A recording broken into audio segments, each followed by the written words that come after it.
Welcome back to Tartan Lullaby. I'm Archie, and tonight we have a long, quiet story for you. Before we begin, take a moment to settle in. Find your pillow. Soften your shoulders. Let the day go. Tartan Lullaby tells slow stories of Scotland. Real places, real years, real people, told gently enough to fall asleep inside. There is no music tonight, no sudden noises, no need to follow every word. If you drift off in Chapter 2, the rest of the story will play on quietly without you. That is how it is meant to be. If these stories help you settle, the like button and the bell tell the algorithm to bring them to other people who need them too. Tartan Lullaby is supported by listener purchases through the links below the video, which is how the channel keeps going. When you are ready, we will begin. Welcome, settle in wherever you are. Tonight, we are going to walk through a single night in the old town of Edinburgh in the year 1750. Across 2 hours of slow narration, we will walk 8 hours of one Edinburgh night, 8 quiet places along the Royal Mile and the streets that fall away from it. There is no story to follow, no plot to keep hold of, only a city slowing down for the night. Let your shoulders drop, let your jaw unclench, and let your breath find its own pace. There is nowhere else to be. It is just before 8 in the evening, on a still spring night in 1750, and we are standing at the top of the Lawnmarket. Behind us, on its dark plug of rock, the castle is already in shadow. In front of us, the high street falls away toward the east, sloping gently down toward the Tron Kirk, and beyond it, the gate of the Netherbow Port. The whole length of the Royal Mile lies before us. A single long street, narrow and crowded, lit now only by the last grey light of the sky and the first warm patches of candlelight beginning to bloom in the upper windows. The Lawnmarket is the upper part of this great street. Its name comes, by tradition, from the cloth and linen that were sold here on weekday mornings. Lawn was a fine, pale linen, and on a market day the booths along this stretch would have been spread with bolts of it, with hose, with bonnets, with shoes. All of that is packed away now. The booths have been folded down. The trestles have been carried indoors. What remains is the smell of the day, drifting in the cool air. There is a faint warmth of horse and damp wool. There is the woody, slightly sweet smell of new ale being carried in barrels from a brewer's pen. And underneath everything, soft and unmistakable, the smell of peat smoke. Peat is the fuel of this city. It is cut on the moors outside Edinburgh, brought in on small carts, and stacked against the back walls of every kitchen and every bakehouse. Coal is here too, of course. Coal is brought up from the Lothian pits, and the wealthier households burn it in their grates. But peat is older, cheaper, more common in the old town, and on an evening like this one, its scent settles over everything. It is a low, brown, earthy smell with a sweetness behind it. Some say it smells like the color of a very old book. Once you have noticed it, you will smell it everywhere along the high street tonight. Look up slowly. The buildings on either side of us are tall. They are taller than almost anything else you would have seen in Britain at this date. The Edinburgh tenements, called lands, rise 5, 6, 7, sometimes 10 stories above the street. Their walls are dark with weather. Their windows are small, square, set deep into the stone. Many of them are still shuttered against the day, but here and there a shutter has been folded back, and a single tallow candle has been set on a sill, and its small yellow flame trembles in the cold pane. Higher up, near the eaves, you can see the soft red of a hearth fire reflecting on a pot or a copper kettle. Higher still, lost almost in the shadow, the chimneys are smoking quietly into the lavender sky. Between the lands run the closes. A close is a narrow passage, sometimes only the width of a man's shoulders, that cuts down between the tall houses from the high street toward the gardens and lower streets behind. Each close has a name. Riddle's Close, Brodie's Close, Lady Stair's Close, Wardrop's Court, James's Court. Some are named after a family that built them, some after a trade that worked there, some after a single house with a coat of arms above its lintel. By day they are busy. People pass up and down them, water caddies climb them with their casks, children play on the steps at the bottom. By night they soften and quieten.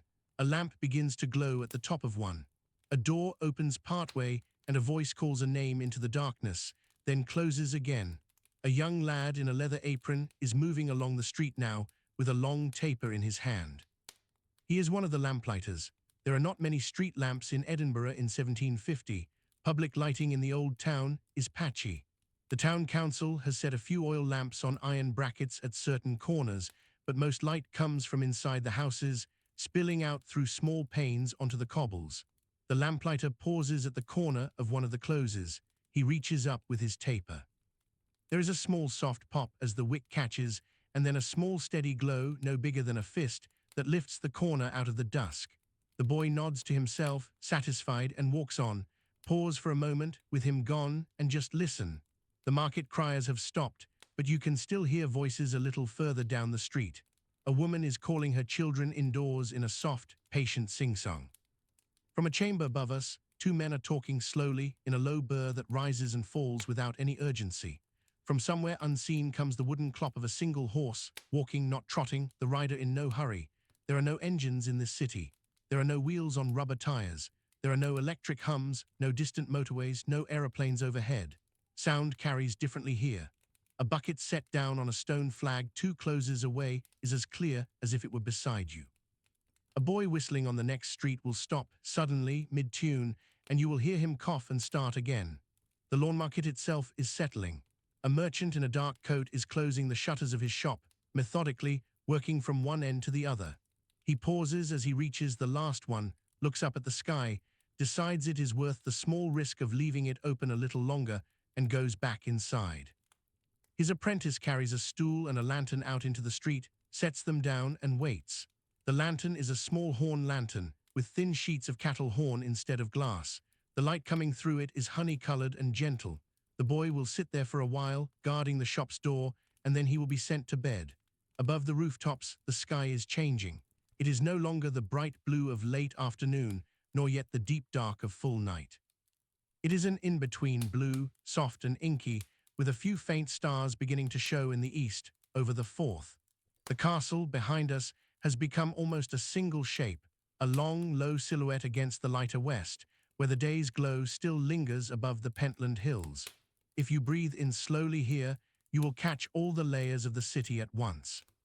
The peat smoke, the new ale, the faint sweet rot of cabbage leaves left near a stall, the cold clean stone of the closes, and somewhere underneath, the faint salt of the Firth, 8 miles off, drifting in on the evening air. None of it is hurried, none of it is sharp. It is a city breathing out at the end of a long day. We will spend a little longer here, watching the dusk thicken before we move on. The wynds and closes are growing darker. The candles in the upper windows are growing brighter. The boy with his lantern is yawning. A grey cat steps out from a stairfoot, considers us with a long, calm look, and then walks away. There is nothing to do. There is nowhere to be. The street is closing slowly and gently around itself. Stay here for a moment longer in the soft blue light of the Lawnmarket at dusk. Let the city breathe. Let yourself breathe with it. Nothing is required of you tonight except to listen and to settle and to walk with me very slowly, hour by hour, through the closes of the Royal Mile. It is now 9 o'clock, and we have walked only a little way down the High Street, perhaps 100 yards from where we started. We are standing outside a tavern. The door is heavy oak, studded with iron, set under a low stone lintel. Above the lintel hangs a painted board, faded almost to grey, on which you can still just make out the figure of a thistle and the words, in old blocky letters, the sign of the thistle. There are dozens of taverns along the Royal Mile in this year. Some are little more than a single low room behind a private door, where the keeper lives upstairs and the customers sit on the same bench they would have sat on 100 years before.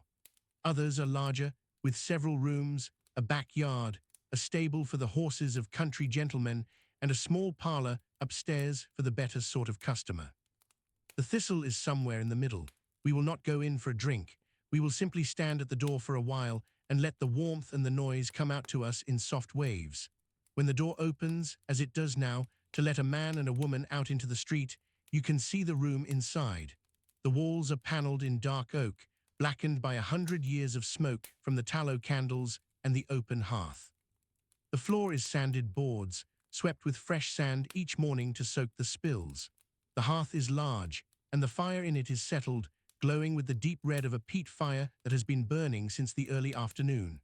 Around the hearth there are settles of dark wood, and on the settles there are men and women in plain country clothes and town clothes, sitting close together, talking in voices that rise and fall.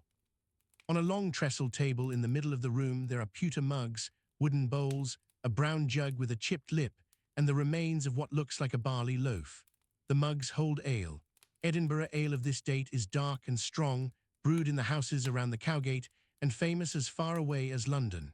A few of the wealthier customers will have a small glass of claret brought up the steps from the cellar in a green bottle. Some will have brandy from France, smuggled, no doubt, although nobody at the tavern will say so out loud, and one or two of the countrymen, sitting in their plaid by the fire, will have a small horn cup of whiskey, pale and clear, made on a hill farm somewhere in the west. The talk inside is the soft, endless talk of an old town tavern. There is a man at the end of the trestle, dressed in a plain dark coat with bone buttons, leaning forward to make a point. He is, by his accent, an Edinburgh merchant. He is talking about prices, the price of timber from Norway, the price of iron from Sweden, the price of tar, the price of lint. He pauses for a long sip of ale and then begins again. None of it is urgent. None of it is angry. It is the slow, methodical conversation of a man who has been sitting in this same seat once a week for 20 years, and who will be sitting here in another 20 if he is spared. Across from him, a younger man in a plain blue coat is listening politely. He is a clerk from one of the lawyers' chambers further up the street. The Edinburgh lawyers, the writers to the Signet and the advocates, are an enormous part of the life of this town. Their clerks, their copyists, their messengers, their apprentices, fill the closes around Parliament Square and pour out into the taverns each evening when the day's work is done. The clerk has a small black notebook in his pocket. He will not bring it out. Tonight he is off duty. He smiles when the merchant pauses and lifts his mug and says nothing. By the fire there are two men in plaid. They are Highland men, in town for some piece of business with a town agent. One of them is older, grey, with a long face and a quiet mouth. The other is younger and broader, and his hands are large from the work of the small farm or the cattle drove that brought him here. They are speaking together in Gaelic, in low rolling syllables that carry over the talk of the room without intruding on it. From time to time, the older man laughs softly, a single low chuckle, and shakes his head, and says something more, and the younger man nods. They are not strangers in this tavern. The keeper has nodded to them by name. The merchant at the trestle gave them a polite touch of his hat when he came in. Edinburgh in 1750 is a town in which Lowland and Highland mix more than people sometimes remember. There are Gaelic-speaking porters in the harbour at Leith. There are Highland gentlemen who keep chambers in the old town for the law sessions. There are Highland servants, Highland soldiers, Highland drovers in for the cattle markets, and Highland students at the college down the South Bridge. The 45 Rising is only 5 years past, and there are still hard feelings on both sides for some, but in this tavern, on this quiet night, that does not show. There is only the easy mingling of voices, the slow lift of pewter mugs, the long pauses between sentences. Music is rare in a tavern like this on a weeknight, but every now and then somebody hums a tune. Tonight, in the corner near the door, an old woman with a thin grey shawl over her shoulders is humming softly to herself. The tune is one of the slow lowland airs that have been sung in the country round Edinburgh for generations. It is not loud enough to hear properly, but you can feel the shape of it, gentle and rounded, rising on a long note and falling slowly back. Robert Burns, the poet, will not be born for 9 more years. James Hogg, the Ettrick shepherd, will not be born for 20.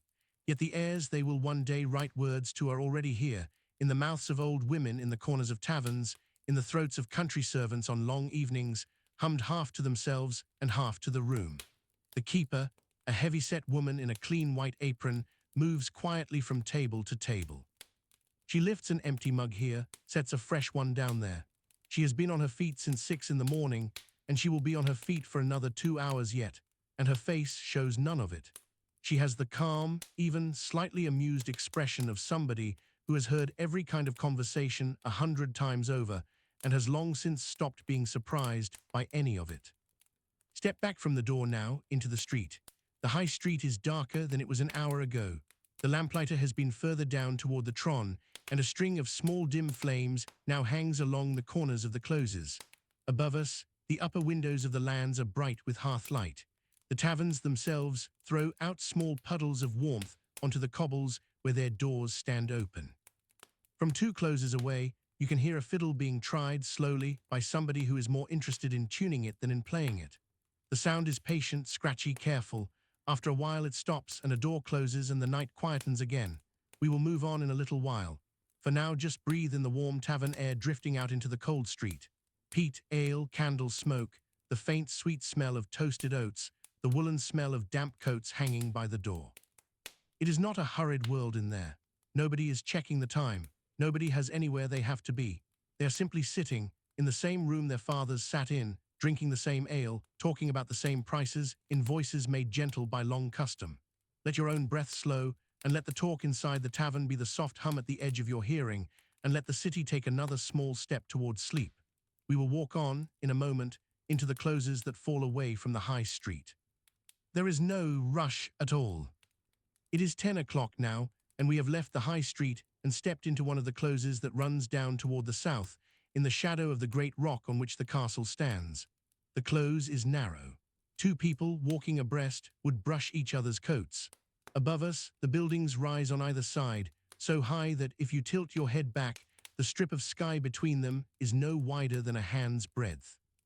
The stars are there between the eaves, very pale and very far. These tall buildings are the famous lands of Edinburgh's old town. The word land here means simply a building, a tall communal block of flats built on a single plot of ground. By the standards of the time, they are extraordinary. Visitors from London in this period write home with surprise about them. 8 stories is common, 10 is not unusual. Some, like the lost Robertson's land, were said by tradition to have risen to 14 stories on the steep south side, where the ground falls away into the Cowgate, and the building's lower floors stood on what was effectively a cliff. Modern Edinburgh, looking back, is still a little proud of these old skyscrapers in stone. They were among the tallest residential buildings in Europe at the time, and people from across the continent came to stare at them. The reason for them is the rock. Edinburgh in 1750 is still hemmed in. To the north, the long shallow valley of the Nor Loch, drained later in the century, lies black and marshy under a thin mist tonight.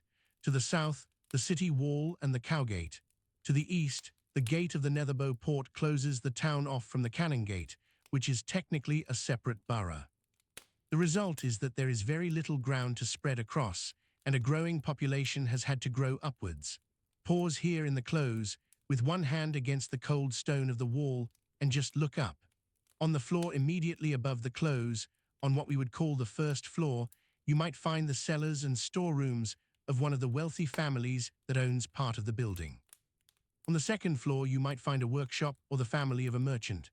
On the third, perhaps an advocate with his books and his oak desk. On the fourth, a writer's family with small children. On the fifth, a widow and her companion. On the sixth, a tailor's family. On the seventh, a young clerk in a single rented chamber. And at the top, in the small attics under the slates, a porter or a chairman or a poor seamstress with her small box bed and her single chair. This is the famous shape of old town life. Rich and poor share the same building, the same stairs, the same door onto the close. They do not share rooms, but they share air, smells, gossip, and the long turnpike stair that twists up through the centre of the land. An Edinburgh advocate of this date thinks nothing of stepping out of his front door and crossing on the same landing the wife of the cobbler, whose workshop is above his. They greet each other, they ask after each other's children, they go on their separate ways. It is a kind of horizontal ordering of society laid on its side. In the new town, which is still only an idea sketched out on paper, this will all change. The rich will move north to wide streets and single houses, and the closes will be left to the poor. But that is for later. Tonight, in 1750, the lands still hold the whole city in one tall stone box. It is impossible to talk about the old town at night without talking about the smell. We will talk about it slowly and quietly because it should not wake you. There is no piped sewerage in 1750. There is no system of underground drains carrying the waste of the lands away from the streets.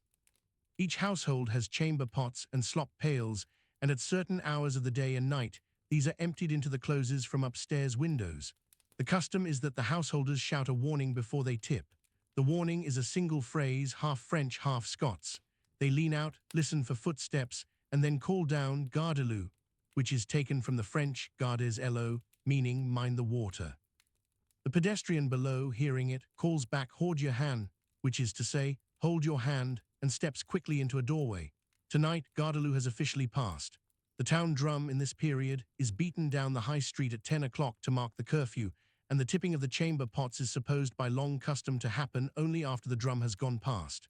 Then the streets are flushed, in a manner of speaking, with everything that 10,000 households have accumulated through the day. By morning the town's scavengers, in their leather aprons, will sweep the worst of it into the kennels, the open central drains of the streets, where it will run slowly downhill toward the Nor Loch and the lower ground. Edinburgh is famous in this period for its perfume, and visitors from cleaner cities are appalled. But to the people who live here, it is simply the smell of home. They notice it on a hot day in August. On a cool spring night like this one, with a faint breeze coming up from the Forth, it is muted, almost forgotten. It is not all hardship and discomfort. Look up again into the close. From a window on the 3rd floor, a small child has appeared. She has climbed up to look out at the night, leaning her arms on the sill. Behind her, the warm orange of a hearth fire. Her mother's voice, soft, telling her to come away from the window before she catches a chill. The child stays for a moment longer, watching the dark, watching us, perhaps, although we are only shadows in the close. Then she turns slowly and goes back. The shutter is drawn closed. The line of warm light disappears. The close darkens by another small notch. 2 stories above her, an old man is sitting in a wooden chair by another window, with a clay pipe in his hand and a single tallow candle on the small table beside him. He is reading slowly from a small black-bound book. He is not in any hurry. The candle gutters and steadies, gutters and steadies. His face, in the soft yellow light, is patient, kind, and very tired. Higher still, near the very top of the land, in a small attic under the eaves, a young woman is sitting on the edge of a low box bed, brushing her hair. The brush moves slowly. Her shadow on the wall behind her moves with it. She is humming a tune, softly, the same kind of tune the old woman in the tavern was humming an hour ago. The lands of Edinburgh are full of these small private moments, stacked one above the other, separated only by floorboards and lath, each unaware of the others, each in its own small pool of candlelight. Imagine, for a little while, the whole tall building as a single warm column in the cold night. Imagine the slow rise of all those small fires, all those small candles, all those soft voices. Imagine the breath of all the sleepers, in their wooden beds and their truckle beds and their corner pallets, settling, slowing, evening out. The land is breathing. The whole close is breathing. The whole old town is breathing more and more slowly in its tall stone bones. We will leave this close now very gently and step back out onto the high street. The cobbles are damp underfoot, although it has not rained. The lamps along the corners burn small and steady. The drum has gone past. The town is settling. The closes on either side of us fall away into darkness, full of their hidden lives. There is nothing more for us to do here except to walk on. Slowly, calmly, in no hurry at all. We have a long, quiet night ahead of us, and the city is in no rush to end it. It is 11 o'clock, and we have walked slowly down to the very heart of the high street. We are standing in front of the great church of St. Giles. Its long crowned spire, the famous thistle-shaped lantern of stone, rises against the dark sky above us, its arches and pinnacles half-lit by the nearest lamp. The body of the church is wide and low and dark, built in stages over 400 years, patched and added to and quietly altered, until it has become less a single building and more a kind of stone settlement of its own, growing up out of the ridge of the Royal Mile. St. Giles is the High Kirk of Edinburgh in this year, the central place of worship of the Reformed Church of Scotland in the city. By day it is a busy place. The interior is divided, as it has been since the Reformation, into several separate preaching kirks under one roof. There is the Old Kirk, the Tolbooth Kirk, the Haddo's Hole Kirk, and the New North Kirk, each with its own minister, its own congregation, its own pulpit, its own pews. By day on a Sunday, the building is full of psalm singing and the long, careful sermons of the Edinburgh divines. Tonight it is closed and quiet. The great west door is shut. The narrow side doors are locked. The only light around it comes from a single lantern set above the porch and from the soft glow of the lamps further along the high street. A man in a long dark coat stands by the corner of the church, leaning on a long staff. He is one of the town watch, beginning his round. He nods to nobody in particular and walks slowly on, his steps echoing for a moment under the stone arches and then fading. Look down at the cobbles in front of the west door. There, set into the paving, is a heart. It is made of cobbles laid in the shape of a small irregular heart, perhaps the length of a man's foot across, picked out in a different stone from the surrounding sets. This is the heart of Midlothian. The name is older than Walter Scott's novel of that title, although his book, written long after our night here, will fix it in the imagination of the world. The heart marks the spot where the old Tolbooth once stood, just to the north of St. Giles. In 1750, the Tolbooth itself is still here, although it has only a few more decades of life left in it. The Tolbooth is the city's prison, courthouse, and town hall all in one.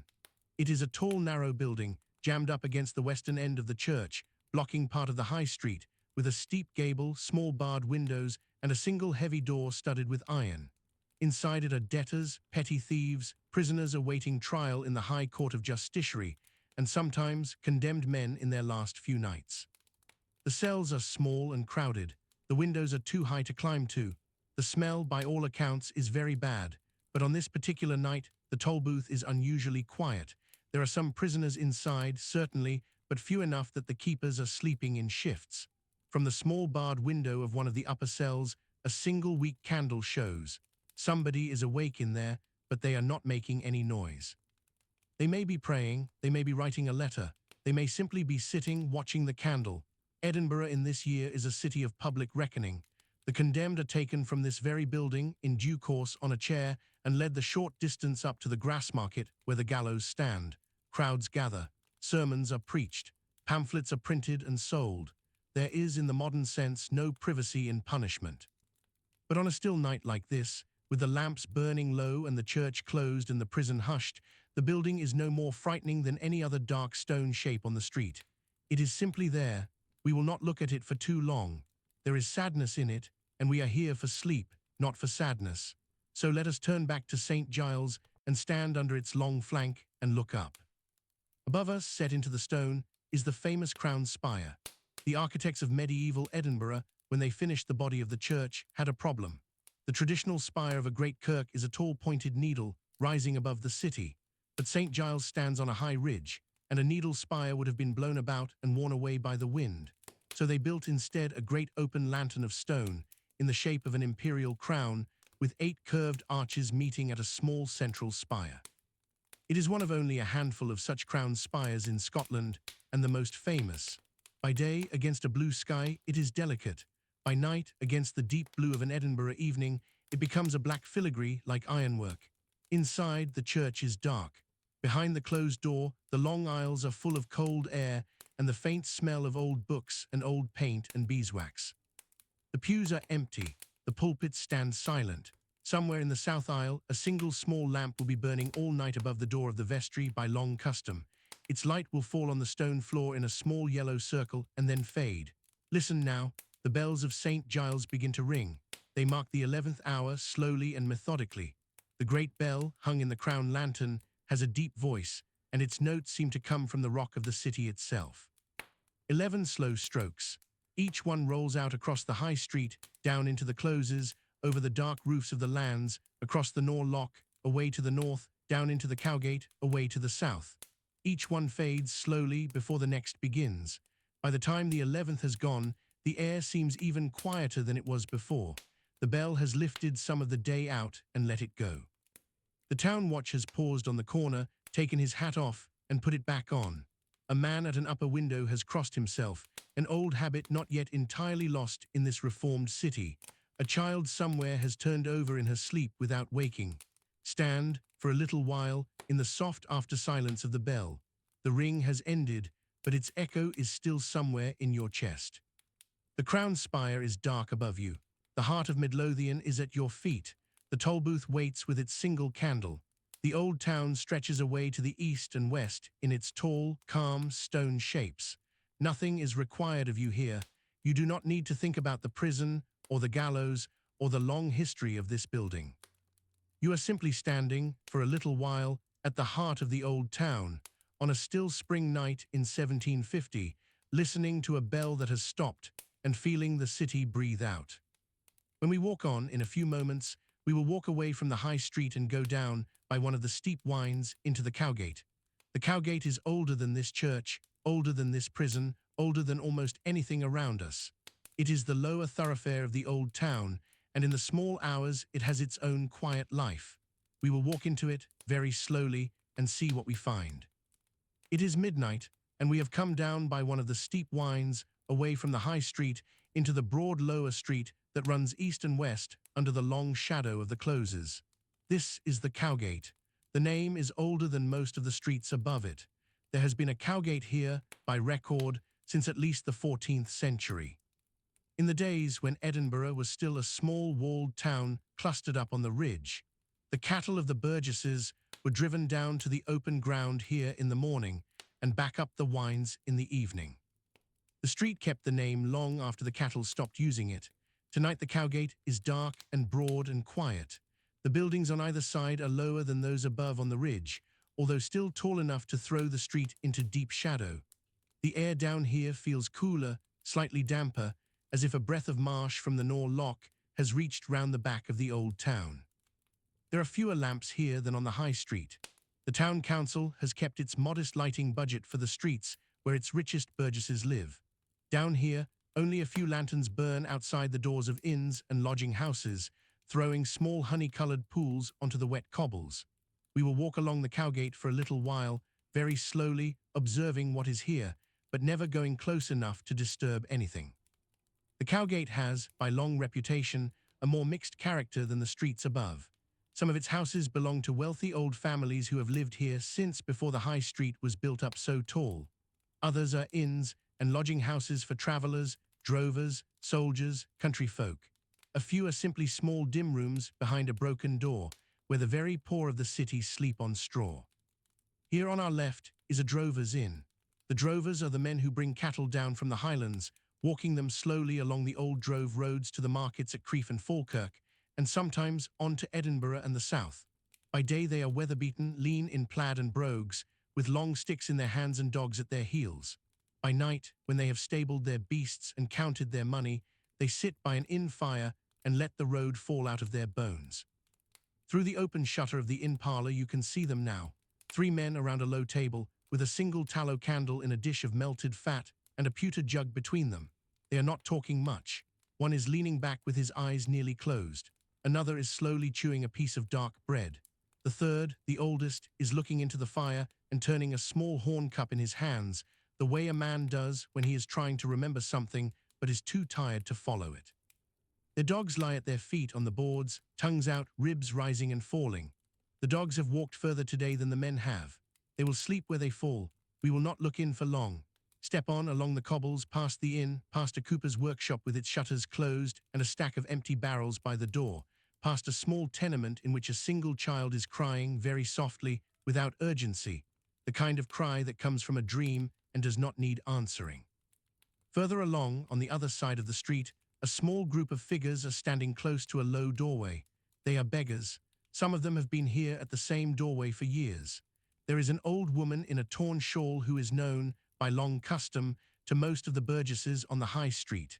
They give her a halfpenny when they pass her in the day, more out of habit than out of pity. There is a thin man with one eye, who once served as a soldier in Flanders, and who tells the same 3 stories over and over to anyone who will listen. There is a boy of perhaps 14, who came in from the country with his father 2 winters ago and lost him in a fever, and who has lived on the Cowgate ever since. Tonight they are quiet. They have settled themselves in the doorway with what little they have. The old woman is wrapped in her shawl, leaning against the wall, her eyes closed. The soldier is sitting on a folded sack with his back against the door, his one good eye on the street. The boy is curled at their feet, his head on the soldier's coat, fast asleep. From inside the building, in the kitchen of the family that owns it, somebody has, at some point in the evening, opened the door and put out a small wooden bowl of broth and a piece of barley loaf for them. The bowl is on the doorstep beside the soldier. They have eaten. They are not in any pain that we need to feel for them. They are simply there, on the cold stone, in the dark, and the city has, in its uneven and imperfect way, looked after them. We will keep walking. There is nothing for us to do here, and standing too long would be intrusive. The Cowgate has its own slow rules. The watch will come past at intervals. The drovers will sleep at their fire. The beggars will sleep at the door. By morning everyone will be in their place, and the day's traffic will rumble over them again. Look up as you walk. Far above us on the ridge, you can see the upper stories of the high street lands rising into the night. There is a single lit window very high up, perhaps a writer working late, perhaps a sick child being watched over, perhaps an old man who simply cannot sleep. From down here, it is no more than a small yellow square, very far away, like a single lamp in the side of a hill. On our right, set deep in the dark, is the entrance to one of the closes that climbs steeply back up to the high street.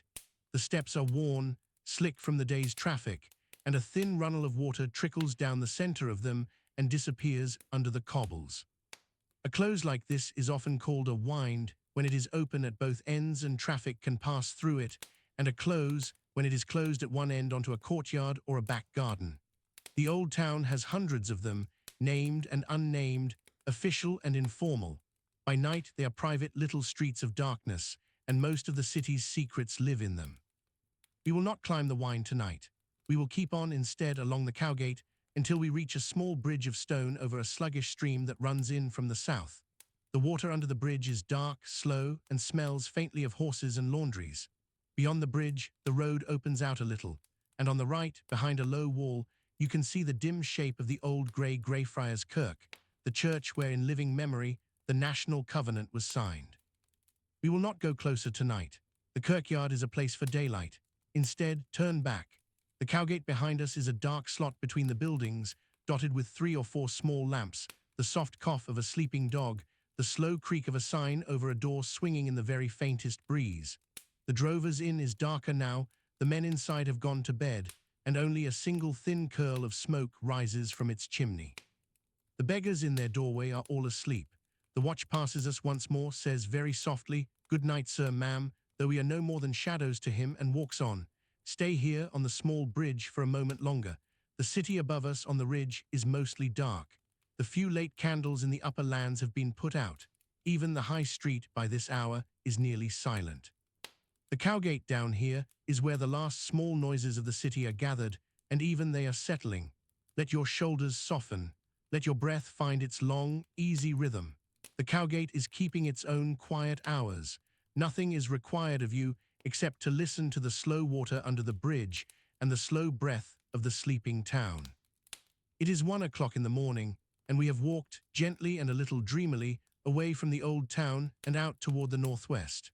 We have left the cobbles of the Cowgate, climbed back up by a quiet stair, crossed the high street where it is empty, and walked down the long slope to the village of Dean, which lies tucked into a deep cleft in the land by the side of the water of Leith.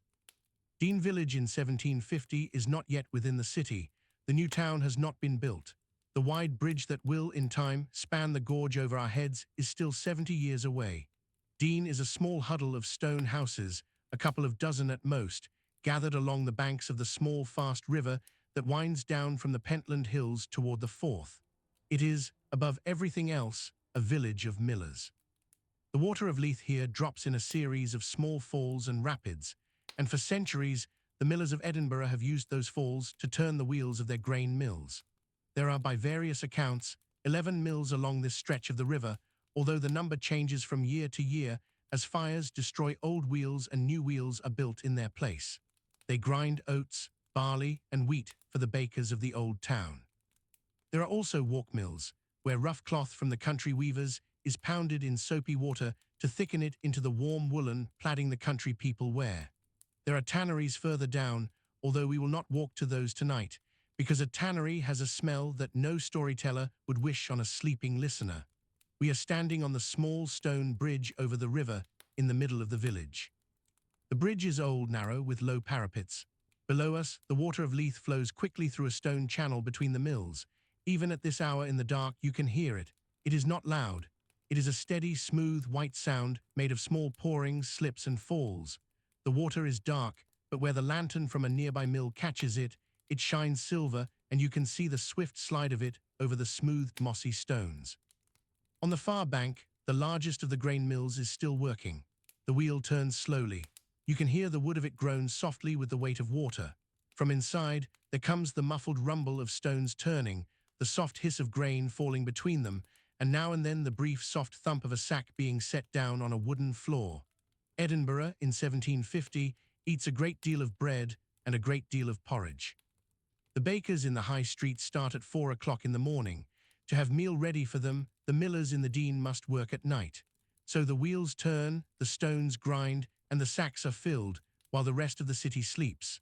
Step off the bridge and walk slowly along the river path toward the mill door. The door is half open. A lantern hangs from a beam inside. By its honey-colored light you can see two men. One is a tall, lean miller in a flower-whitened coat, his sleeves rolled up past his elbows, his arms pale with dust to the shoulder. The other is younger, perhaps his son or his apprentice, smaller, with the same patient face. They are not talking. The work does not require it. The miller checks a small sluice, opens it a fraction more, looks across at the wheel, listens, closes the sluice again. The boy fills a sack from a wooden chute, carefully, lifts it onto a low cart, and starts to fill another. They have done this every night for so long that their movements have become a kind of slow dance, each one knowing without looking what the other is doing. Above the mill, in a small stone house with a steeply pitched slate roof, the miller's family is sleeping. There is a single pale candle in the kitchen window, kept burning, perhaps, in case one of the children wakes and cannot find the way to its mother in the dark. The miller's wife is in the bed in the corner of the kitchen, her smallest child curled against her side. The older children are upstairs, in a low chamber under the eaves, 4 to a bed, breathing in long, quiet rhythms. Outside, the river runs past their window. It is the same sound their grandparents listened to, falling asleep.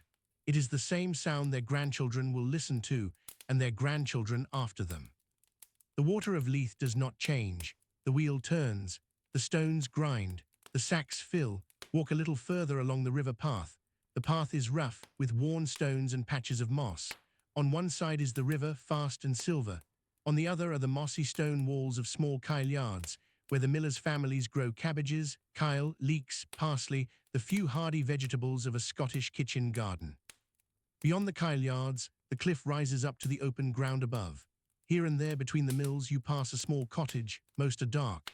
In one, however, an old woman is sitting up by her hearth, alone, with a soft yellow candle on the table beside her.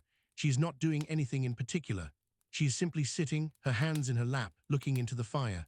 The fire is low, almost out, but she has not yet stirred herself to add a fresh peat to it. Perhaps her husband is at the mill across the river. Perhaps she is waiting for him. Perhaps she has waited for him for 30 years, and the waiting has become itself a kind of company. We will not knock. We will not look too long. We will simply walk on, knowing that the cottage is there, and that the old woman is there, and that the fire is low, and that everything is in its place. Above us, against the dark sky, you can see the silhouettes of the houses of the village. They are small, gabled, with smoking chimneys and shuttered windows. Above them, the rim of the cleft in the land rises up to the open fields of what will, in time, become the new town. None of those streets exist yet. There is no Prince's Street. There is no George Street. There is only an open hillside with a few sheep on it and a rough track down to the river. Beyond the village, the water of Leith winds away through wooded banks toward Stockbridge and on toward Leith itself, where it meets the sea. We will not follow it tonight. It is enough to stand for a little while on the path and listen to the fall of the river and the slow turn of the wheel and the soft work of the millers and the long, steady breath of the village sleeping around them. Turn back slowly toward the bridge. The mill is still working. The river is still running. The village is still sleeping. None of it needs us. None of it has noticed us. We are only listeners tonight, standing on a bridge in a small Scottish village in the year 1750, with the sound of the water under our feet and the soft hum of the millstones across the way. Let your breath go long. Let your eyes rest. The water of Leith has been here, in this same channel, for thousands of years. The mills have been here for hundreds. The miller has been at his sluice tonight for hours. None of it is going anywhere. You can let it carry you very gently into sleep, and it will keep going while you go. It is 2 o'clock in the morning, and we have walked back slowly across the open ground and round the long shoulder of the city and come down to the lower end of the Royal Mile. We are standing now in front of the great gate of Holyrood Palace, and beyond it, in the moonlight, we can see the long, broken stone of the Abbey of Holyrood. The palace, behind us, is grand and silent. Its tall chimneys are dark. Its many windows are shuttered. There is no king or queen in residence here in this year. The Stuart kings, in whose time this palace was the great centre of Scottish royal life, have not lived here for a long time. Mary, Queen of Scots, walked these courtyards in the 16th century. Her son James VI, who became James I of England, kept his court here as a young man. After the union of the crowns in 1603, the kings and queens of Scotland and England moved south, and Holyrood was left to the slow, polite life of the keepers and the resident gentry. The palace is not entirely empty, even tonight. There is a small staff, a keeper, a few servants. A single light burns in a window of the south wing, where one of them is sitting up over a piece of work. Otherwise, the great quadrangle is dark, but we have not come to look at the palace. We have come to look at the Abbey. Step round the east side of the palace courtyard, through a small arched gateway, and you come out into a wider, quieter space. Here, attached to the palace, and yet older than it, are the ruins of the Abbey Church of Holyrood. The Abbey was founded in the year 1128 by King David I, in a hollow at the foot of the great hill that was even then called Arthur's Seat. The story, told by tradition though not by record, is that the king had been hunting in the forest one day when a great stag turned on him. He fell from his horse, and as the stag bore down on him, he threw up his hands and saw, in the air between the antlers, a glowing cross. The stag fled. The king founded the Abbey. Whether one believes the story or not, the place was holy. For more than 4 centuries, the Abbey was one of the great houses of religion in Scotland. Augustinian canons in their black habits walked its cloister and sang in its choir. Kings and queens were married, christened, and buried here. All of that is past. On this still night in 1750, the Abbey was much battered in the centuries of religious change. The roof of the nave fell in long ago. The eastern parts have been pulled down. What remains is a long roofless shell of high arches, with the moon shining through the broken east window and the empty traceries, and the floor inside thick with grass and the headstones of old Grave. Stand at the open door and look in. The interior, in the moonlight, is a long aisle of soft silver shadow. The high arches on either side rise up to nothing. Where there was once a vaulted roof, there is only the open sky. Stars show through the empty windows. The grass on the floor is silver too, and a few pale stones lean at gentle angles, where the grave of long-dead nobles have settled into the soft ground. The wind, even on this still night, finds a way through the Abbey. It is not a strong wind. It is a soft, cool hill wind coming down off the slopes of Arthur's Seat just behind us. As it slips through the broken stones, it makes a low, even sound, almost like the long breath of someone sleeping. Mary, Queen of Scots, was crowned at Stirling and married at Notre Dame in Paris, but she returned in 1561 from her widowhood in France and made Holyrood the centre of her court. She walked these arches. The palace beside the Abbey was the scene, in 1566, of the murder of her secretary Rizzio in front of her in her own apartments. It was at this Abbey that her son James was christened, all of that 2 centuries ago. Tonight, in 1750, those events are as distant as the stars in the broken window. The Abbey does not remember them. The stones are simply stones. They have lasted with patience through every change. They are lasting now calmly in the moonlight. Walk a few steps inside. The grass is soft and damp under your feet. The air is colder here than out on the street. There is the faint smell of moss, of cold stone, of wet earth from a recent shower. Behind you, the gate of the palace is a dark line. In front of you, the long aisle stretches away, with the broken east end like a great open mouth on the night. There are 2 or 3 sleeping creatures in here tonight. There are jackdaws in the upper crannies of the broken walls, hunched and motionless, their black eyes closed under their black hoods. There is a small fox, somewhere along the south wall, who has paused in his crossing of the Abbey to watch us, and who, after a long, careful look, decides we are nothing to be feared and trots gently away on his own business. There is, perhaps, a single mouse moving through the long grass between the headstones, but you would have to listen very hard to hear it. Look up slowly.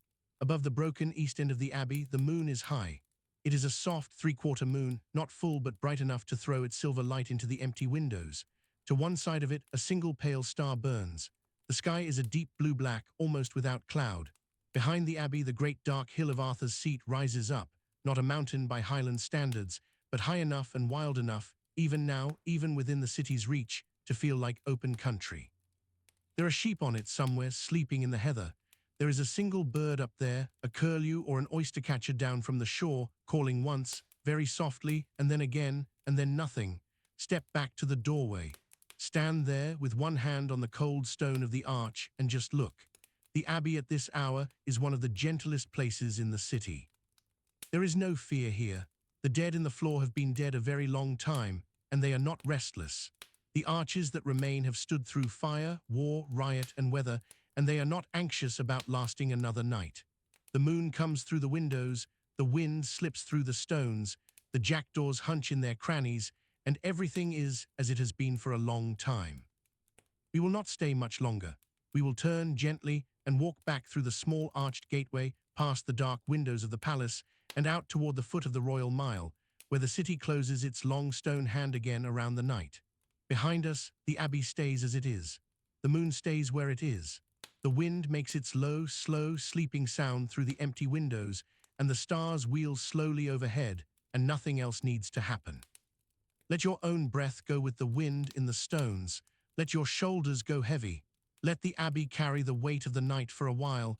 We are nearly at the end. It is 3 o'clock in the morning. The deepest part of the night has passed.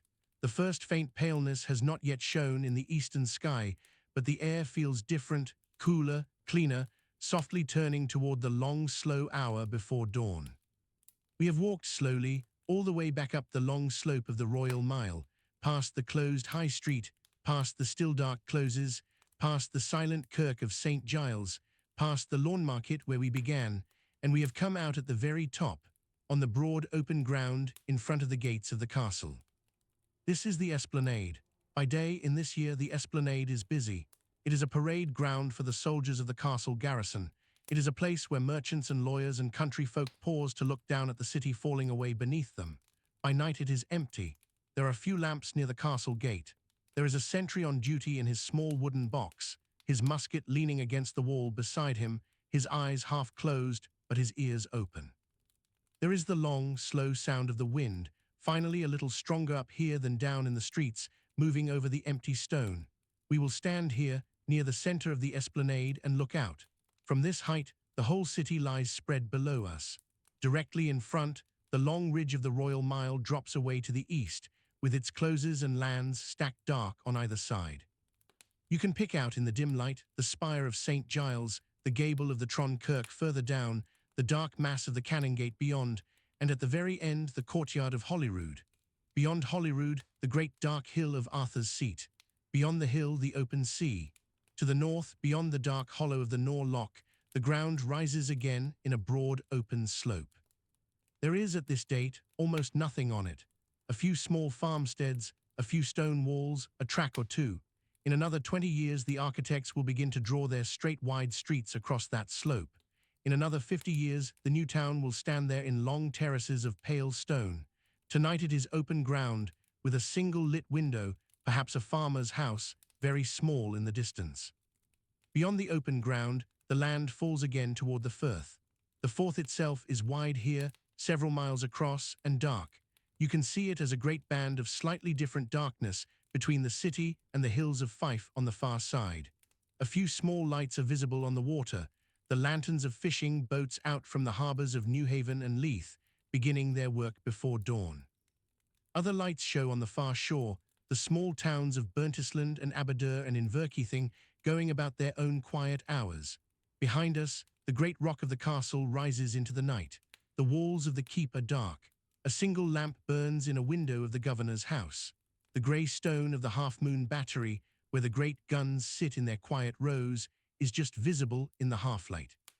The castle has stood on this rock since before there was a city below it. Iron Age forts, early medieval keeps, English-held towers, Scots-held towers, the long history of this rock has been one of being held by somebody in some name for as long as anyone remembers.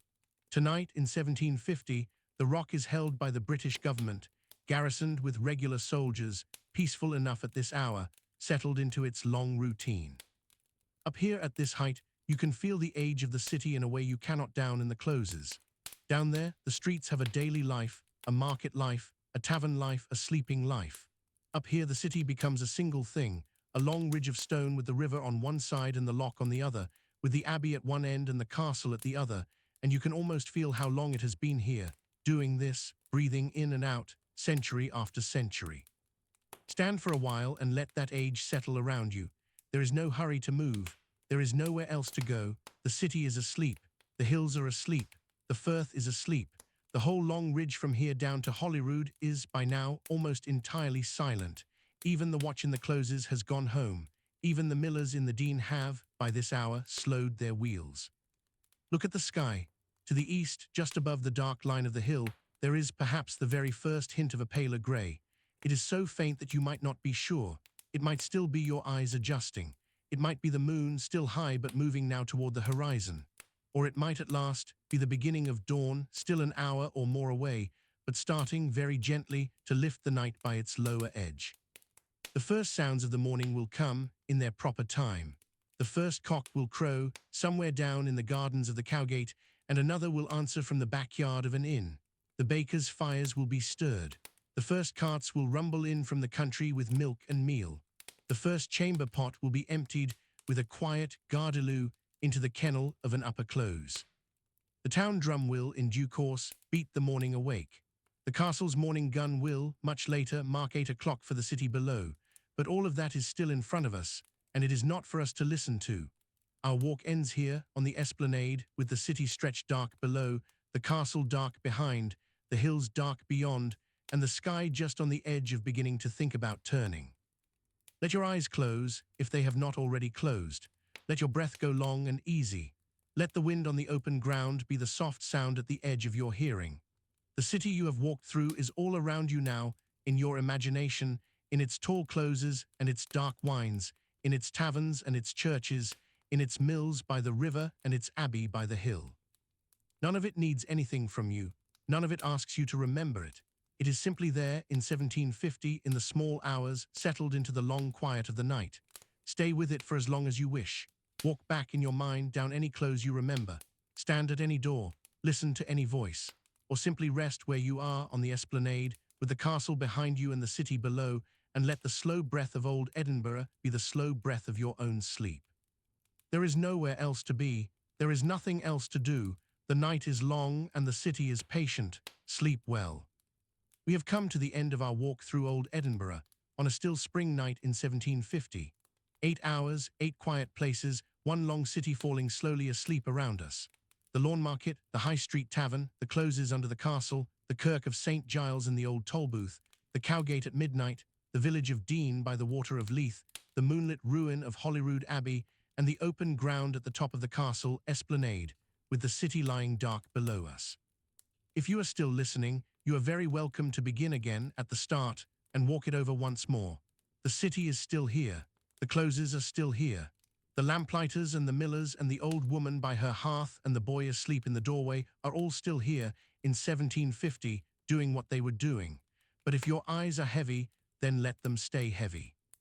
Let your breath stay long. Let the hush of the old town carry you the rest of the way. There is nothing left to do tonight.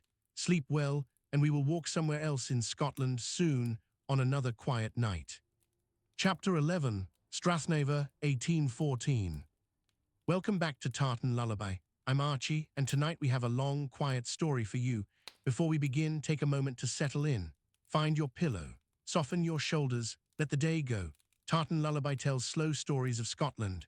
Real places, real years, real people, told gently enough to fall asleep inside.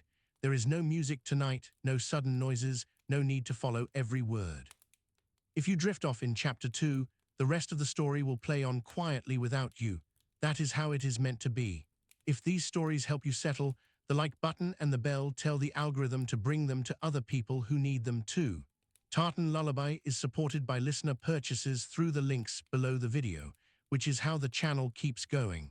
When you are ready, we will begin. Tonight we are traveling to the Glen of Strathnaver in the far north of Sutherland in the year 1813. We will walk through a single year in a small Highland township called Rosal, season by season, from one spring to the next. This is a quiet history of a place soon to change. The story we will tell ends before the change comes. There is no need to follow every word. Settle in. It is the first warm morning of spring, in the year 1813, and we are standing on a low rise above the township of Rosal, in the long green Strathnaver. Behind us, to the south, the high moors of Sutherland roll away in soft brown folds toward Ben Clibrec. In front of us, The river runs slowly between low banks of heather and bog cotton, and the glen opens out, mile upon mile, toward the sea at Torresdale Bay, 15 miles to the north. The sun is not yet warm. It is only the first lift of warmth after a long cold winter, the kind of warmth that touches the back of your hand and surprises you. Rosal is one of the larger townships of Strathnaver. There are perhaps a dozen turf and stone longhouses set in a loose, easy cluster on the south bank of the river, with their byre ends facing one way and their hearth ends facing another. The way houses are placed in this country to take the wind where it does least harm. Their walls are low. Their thatched roofs come down almost to the ground, weighted with stones on ropes of heather to hold the thatch against the gales. Their doorways are small and dark. From each chimney hole, a thin, slow line of peat smoke rises, soft and blue, and lifts away on the morning air. That is the smell that fills the glen this morning. Peat. It is the smell of every kitchen, every byre, every spinning hut, every dye pot in Sutherland. The peat is cut each summer from the mosses up on the high ground, lifted in long brown turves, stacked in herringbone patterns to dry, and brought down by creel and by sled to be piled against the back wall of every house. In winter the peat fire is rarely allowed to go out. The Kayleach of the house, the woman of the hearth, banks it carefully each night with damp turves, and in the morning she rakes it back to life with a single breath. Every hearth in Rosal has been awake since before dawn. The smoke is the breath of the township in the cold morning. Walk down off the rise slowly. The path is soft underfoot. It is made of trodden earth, mossy at the edges, with the print of bare feet and small hooves marking it through the winter. There are no carts here. There are no cart roads in Strathnaver in this year. Everything that moves in this glen moves on foot, or on horseback, or on the back of a small Highland garron, the patient, sturdy pony of the north. We come to the edge of the township. A low stone wall, gathered without mortar from the stones of the river, runs round the cluster of houses and the small kyle yards behind them. Inside the wall, a few hens are out, scratching at the dirt. A small black and white collie dog lifts his head from his paws by a doorway, looks at us for a long calm second, decides we are nothing to be concerned about, and lays his head down again. From inside one of the houses comes the soft sound of a quern, the small handmill of stone, turning slowly. A woman is grinding meal for the day. The grinding is not loud. It is a low, even, patient sound, with a small pause at the top of each turn, and then the slow grate of stone on stone again. Further into the township, by the second of the houses, a man is sitting on a stone bench, mending a leather strap with a small iron awl. He has long hair tied back with a strip of cloth. He wears a coarse woolen shirt under a wrap of plaid, and his feet are in soft brogues of hide, laced with thongs. He looks up as we pass, raises his hand in greeting, and goes back to his work. The Mackays have been in this glen, by record, since before there were records. The land they live on belongs in title to the Countess of Sutherland, but in their own minds, and in the long memory of the place, it belongs to the people who have been here for 30 generations and more. They pay their rent. They work their share. They serve, when called, in the regiments raised from these glens. But the land is theirs in a way that no piece of paper can quite hold. It is the season of the first lambing now. The ewes have been brought in from the moors in the last few weeks, the heavy ones, the ones who are close to their time, and they are kept in small sheltered folds of stone close to the houses, where a man or a woman can come out in the night with a horn lantern and check on them. The sheep of Rosal are the small dark black-face, hardy, lean, with their narrow shoulders and their thick winter wool, the kind of sheep that has lived in these glens for as long as the houses have. They are kept for wool, for milk, for the small quantity of meat they yield.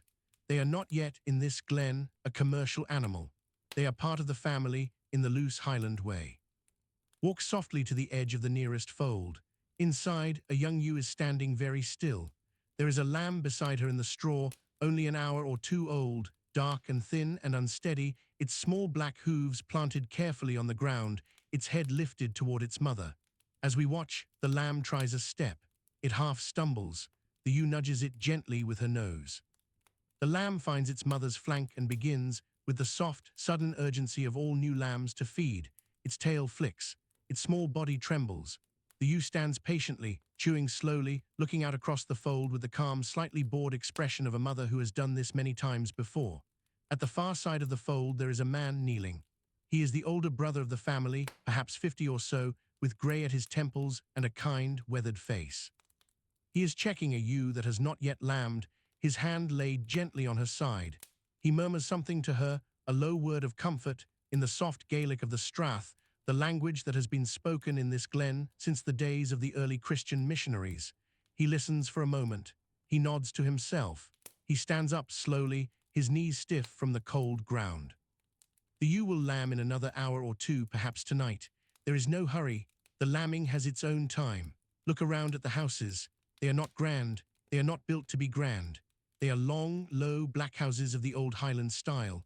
The walls are 2 skins of stone with a packing of earth and turf between, perhaps a yard thick, low enough that the wind passes over them rather than into them. The roof is timber inside, with cabers of birch or alder laid across, then a layer of turf, then a thick layer of heather thatch, then the rope and stone waits against the gales. There is no chimney as a lowlander would understand the word. There is only a hole in the roof above the central hearth, where the peat smoke finds its slow way out. The smoke, before it goes, has filled the upper part of the house, blackening the timbers and seasoning the meat and fish that hang from them and warming the family below. From the doorway of one of these houses, the Cailleach of the family steps out into the morning. She is perhaps 60. She wears a long blue gown of homespun wool, a white linen kerch over her hair, and a thick plaid shawl wrapped around her shoulders. She holds, in her hands, a wooden bowl of barley meal mixed with water, the breakfast of the family. Her eyes, lifting to the rim of the moors, take in the weather of the day, the cloud over Ben Clibrec, the colour of the river, the way the smoke is lifting from the next chimney along. She has done this every morning for almost half a century. Her mother did it before her. Her mother's mother did it before that. The Glen is in her bones. The Glen is in everyone's bones here. Stay a little longer in the soft morning light of the township. Let your eyes go to the river, where the slow water curls past the dark stones. Let your ears find the small sounds of the place. The hens, the collie's slow breath, the quern turning in the next house along, a single soft bar from the lambing fold, the very faint, distant call of a curlew up on the moor, its long, falling, mournful cry coming down to us from a great height, soft as a memory. Nothing is wrong this morning. Nothing has changed in the glen. The lambs are being born. The peat is on the hearth. The smoke is going up. The people are doing what they have done for 1,000 springs, in this same place, with the same patience, in the same soft tongue. Let your shoulders soften. Let your breath come slower. We are at the very start of a long, quiet year, and there is nowhere else, this morning, that we need to be. It is now the middle of June, in the year 1813, and we have walked, slowly and without hurry, up out of the strath, climbing the long shoulder of the hill that rises behind Rosal toward the high summer pastures. The air is warmer now. The light is longer. We have left the river behind and below us, a silver thread winding northward through the green of the glen, and we have come, after a couple of miles of soft climb, to a wide open shelf of upland grass, edged by peat hags and small lochans, with the higher moors lifting beyond it toward the long ridge of Ben Clibrec. This is the Shieling ground. The Shielings are the summer settlements of the Highlands. Each year, when the grass on the home parks of the township is needed for the hay crop, the cattle are walked up to these high pastures to feed on the rougher grazing of the moor. They go in a slow procession, the small black cattle of the glen, with the boys and the girls behind them, sticks in their hands, and the women coming after with the milk pails and the cheese molds and the small bundles of bedding. For about 10 or 12 weeks of the summer, the high pastures become a small temporary village, and the home township, down by the river, becomes a quieter place of older men and women, mending, weeding, watching the barley grow. In front of us now is a cluster of shieling huts.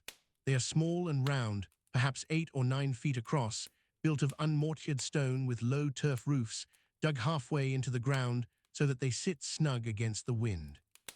A grown person has to stoop to enter. Inside there is room for 2 or 3 women to sleep, a small hearth, a few wooden pails, a low shelf for the cheese. The huts have been here in some form for many generations. Each year, when the women come up in June, they patch the roofs and rebuild the broken walls and sweep out the soft remains of last year's bracken bedding, and the huts come back to life. Each autumn when they leave, they take the few possessions home with them, and the huts settle back into the moor to wait. Walk softly to one of the huts.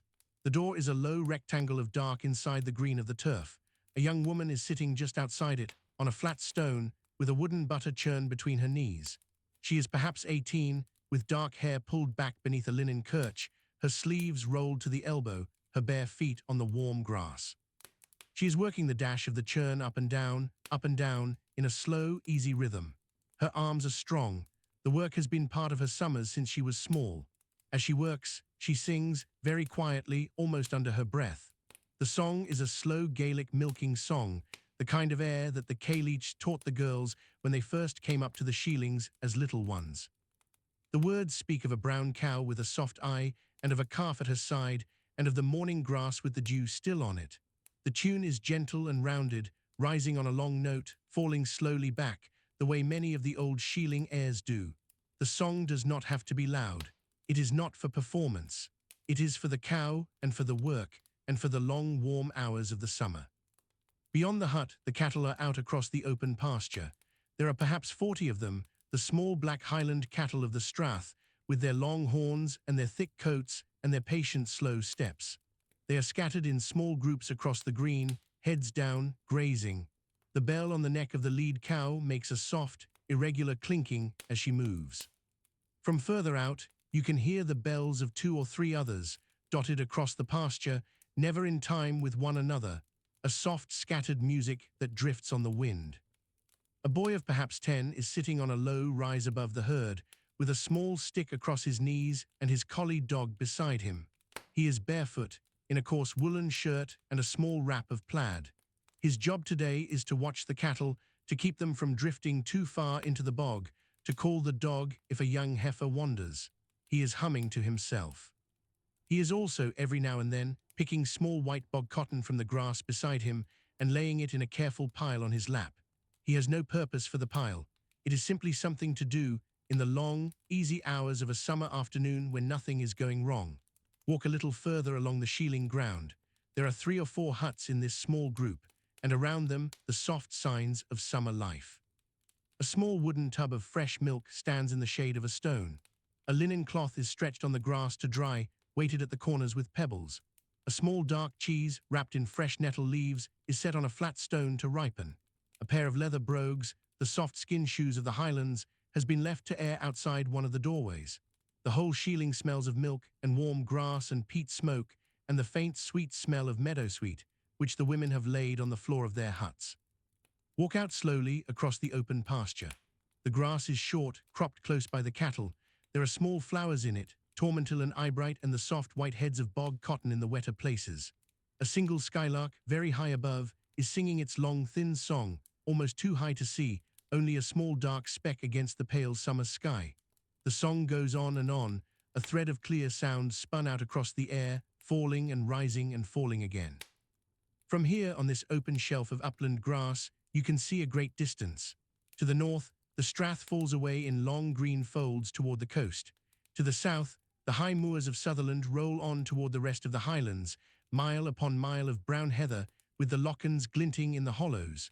To the west, the long line of Ben Clibrec, still patched with the last of the winter snow in its corries. To the east, the distant blue of the hills of Caithness, very far off, fading into the haze. The wind up here is small and steady, with the warm smell of the heather on it. It moves through the bog cotton so that the small white heads bow and lift across the green. It cools the back of your neck. It carries the faint, distant sound of the milking song from the hut, and the soft clink of a cow bell, and the long, thin song of the skylark above. There is nothing for us to do here. We are not needed for the cheese. We are not needed for the cattle. We are only here to listen and to feel the long summer afternoon settle around us. The women will be at the Shielings for another 6 or 8 weeks. The boy will sit with his cattle day after day until the heather begins to turn. The skylark will sing. The bells will clink. The wind will move in the bog cotton. The glen below will hum with its slow summer life, and the sea, 15 miles away, will breathe quietly in and out of the bay at Torresdale. Find a soft place on the grass. Sit down. Lean back against the warm side of a hut in the shelter of the wind. Let your eyes half close. The cheese will ripen. The butter will set. The Cailleach will tell her story to its quiet end. The song will go on. Nothing is required of you except to be here on the high pasture in the long summer light, in a year in which nothing has changed in the glen and nothing yet asks to change. Let your breath go long. The Shielings will hold you for as long as you need. It is now the very end of August. The summer has begun to turn. The light has thinned. The wind in the early mornings carries the first faint coolness of autumn, and the heather on the moors above the strath has come into full purple bloom, mile upon mile of soft colour rolling away over the rounded hills. We have walked back down from the Shielings, with the women and the children and the cattle, in the slow procession that ends every Highland summer. The home township of Rosal is full again. The smoke from every chimney is thick once more, and in the fields below the houses, the small crop of Bere barley is ready to be cut. Bere is the old Highland barley. It is not the same as the modern grain. It is a hardy six-row barley, low-yielding by lowland standards, but able to ripen quickly in the short, cool summers of the north. The people of Strathnaver have grown it on these small infield strips for as long as anyone can remember. It is what they make their bannocks from, the round flat oatcakes that sit on every griddle of every kitchen in the glen. It is what the brewers turn into the small dark ale they drink on feast days. It is, in the right hands, what the man with the still up the burn turns into a thin, clear whiskey, pale as river water, with the soft burn of peat smoke under it. Walk down to the edge of the nearest barley field. The strip is narrow, perhaps 20 yards across, lying between low stone walls. The grain stands in soft pale gold ranks head-high, the ears heavy on their stalks. A faint warm wind moves through it, and the heads bow and rise together in a slow, smooth swell, like the sea, only slower and softer. The people of the township are out in the field. There are perhaps 15 of them, the men and the older boys with sickles in their hands, the women coming behind them, bending to gather the cut grain into sheaves, the small children running between, doing very little of any use, but happy to be there. The work is slow and steady. A man cuts, with the slow rhythmic swing of a small curved sickle, the grain falling in a soft hiss behind him. A woman bends, gathers an armful, twists a length of straw round it, sets it down. Another comes after her, lifting the sheaves into a small stook head to head so that they will dry standing on the stubble. There is talk in the field. There is also long quiet. The work has its own rhythm. The sickles whisper. The grain falls. The children call to each other now and again. From the far end of the field, somebody is singing, quietly, a slow walking song the women use at the harvest, the kind of song with a long single note at the end of each line that the others answer with a soft hum. The song does not carry far. It does not need to. It is for the work, and for the field, and for the soft afternoon. Sit down for a while on the low wall at the edge of the field. The stone is warm. The wind, when it comes, carries the dry, sweet smell of the cut grain. There is also the smell of the soil, dark and a little damp, turned up by the cutting. There is the faint smell of sweat, clean and earthy, from the workers, mixed with the soft smell of woolen plaid warm in the sun. And underneath all of it again, that long Highland smell of peat smoke, drifting down from the houses behind us. It is a small harvest, by the standards of the great lowland farms. The Bere yields perhaps 3 or 4 times what is sown in a good year. There is not much to spare. Some of it will go to the laird, as the rent in kind that is still part of the old way. Some of it will be ground at the small mill down the river, where the millstones turn slowly and patiently. Some of it will be set aside for seed for next year. The rest will fill the meal kists in the kitchens and feed the families through the winter. There is no famine in Strathnaver in this year. There has been no famine in the Glen for a long time now. The harvest is small, but it is enough. The people know how to make enough be enough. The cutting goes on until the late afternoon. The shadows lengthen. The stubble gleams pale gold in the low sun. By the time the last strip is down, the field stands full of small stooks, each one a tidy upright of sheaves, head to head, breathing out the warmth of the day. The workers gather at the wall. They sit in a loose group on the stones. A wooden pail of buttermilk is passed from hand to hand. A small basket of bannocks is opened. A boy is sent to fetch a stone jug of weak ale from one of the houses. The work is done for the day. This evening, in the largest of the longhouses in Rosal, there will be a cairn. The cairn is the old harvest feast of the Glen, the small celebration that marks the cutting of the last of the grain. It is not a great occasion. There are no nobles, no dignitaries, no formality. It is the families of the township sitting in one another's houses, with a fiddle and a small drum, with bowls of broth and plates of cheese, and the small dark bannocks, with a horn cup or two of the thin pale whiskey that comes down from the burn. Walk back to the township as the light fades. The smoke is thickening above the chimneys. From the largest of the houses, a faint yellow light is showing in the doorway. The door is open. Step quietly to the threshold and look in. The single long room is full. The hearth in the center is burning bright, the peats stacked high, the flame throwing soft, moving light up to the blackened cables of the roof. Around the hearth, on benches and stools, and on the swept earth floor, the people of Rosal are sitting close together. The older men are at one end, with their pipes lit. The Caleets are along the back wall, with the youngest children leaning against their knees. The young men and the young women are mixed in the middle, with their faces a little flushed. In the corner, a man of perhaps 30 is tuning a small wooden fiddle. He has the long, careful look of somebody who plays often, but not often, in front of a room. He pulls the bow across one string, listens, turns a peg, pulls the bow again. The notes find each other slowly. He nods to himself, sets his foot, and begins. The tune is a slow strathspey, the kind of air that the people of this glen have danced to since their grandparents were small. It has a soft swing in it, a small lift at the end of each phrase, a low burr in the lower strings. Two of the older men stand up. They are not great dancers. They are smiling. They step out into the small clear space by the hearth, take each other's hands, and begin to move slowly with the dignified small steps of men who know the dance from the inside. The fiddle goes on. After a few moments, two of the older women rise and join them. The young people watch from the edges, ready to take their turn. Step back gently from the doorway. Do not crowd. The cairn is for the township, not for visitors. Stand in the cool of the evening, with the long pale sky still showing in the west above the hills, and listen. The fiddle comes out softly through the open door, with the slow scuff of the dancers' feet on the earth floor, with the low murmur of voices, with the small laughter of an old woman somewhere in the back of the room. The harvest is in, the barley is stooped, the whiskey is in the cup, the fiddle is playing, the dancers are moving, the smoke is rising, the hills are dark and quiet beyond the houses. There is nothing in the air this evening that says anything is going to change. The cairn has come round, as the cairn has always come round, and the people of Rosal are inside, doing what people in this glen have done at this turning of the year for longer than anyone can remember. Stand for a while in the soft sound of the music.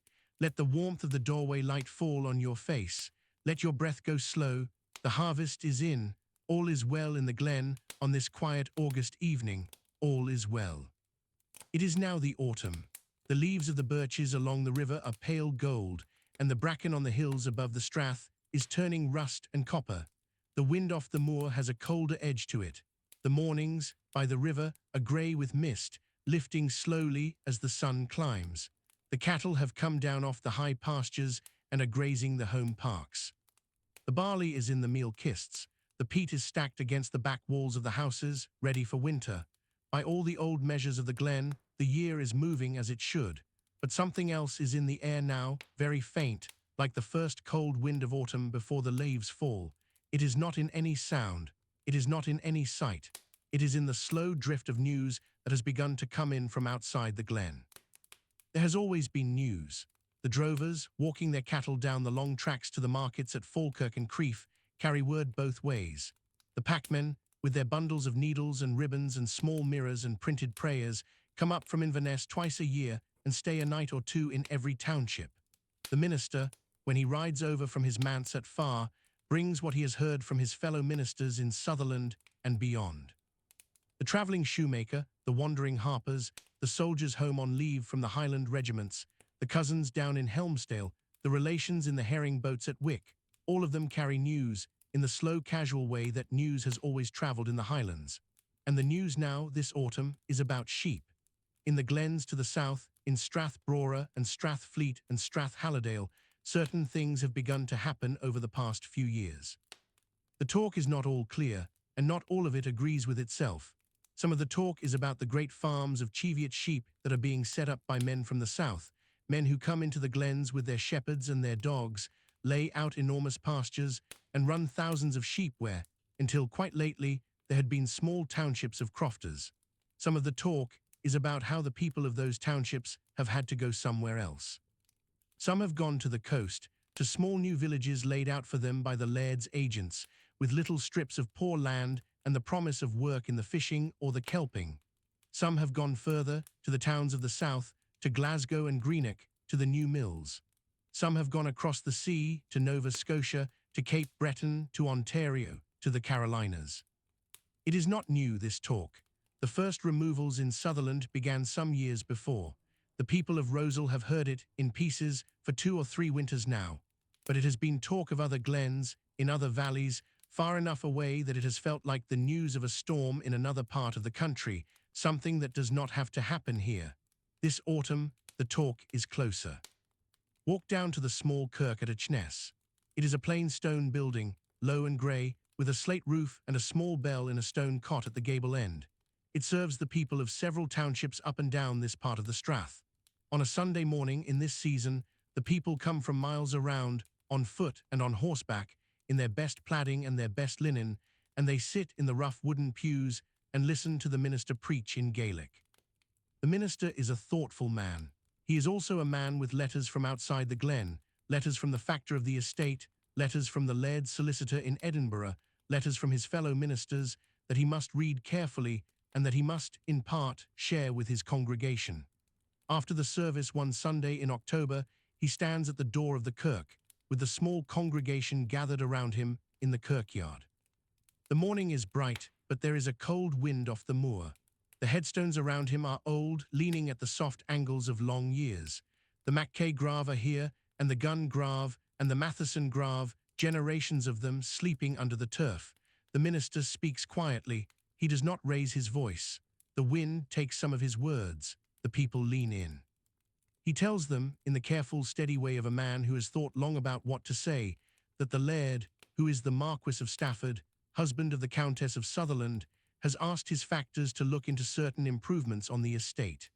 There is mention of a man by the name of Patrick Seller, who is the factor of Strathnaver, and another by the name of William Young, who is the principal factor of the whole estate.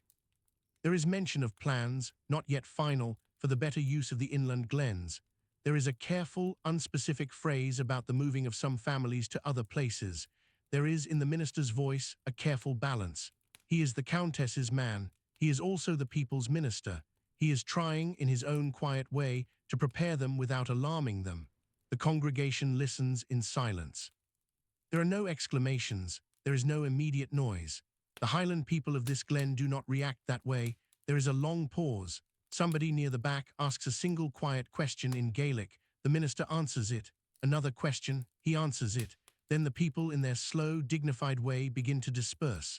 The men in their plaids walk down the path together, talking low. The women fold their shawls about them and gather their children. The minister goes back into the kirk to close the door. The talk on the walk home is quiet. It is not panic. It is not anger yet. It is the slow, careful talk of people who have heard something that does not, in the end, quite make sense. The land of the Strath has been with their families for 30 generations, by long understanding. The rents have always been paid. The regiments have always been sent. The laird, in the great house at Dunrabin, far down the coast, has been a distant figure who has never asked anything difficult of them. The Countess, the Banem Horia Chatabe, has been spoken of in their grandmother's time as a kind, distant woman. None of this has any shape yet that the people can quite hold. By the evening, in the longhouses of Rosal, the talk has moved into the kitchens. The men sit by the hearths with their pipes and turn the news over slowly. Donald Mackay, the man on the stone bench we saw in the spring, sits with his sleeves rolled and his hands quiet, looking into the fire.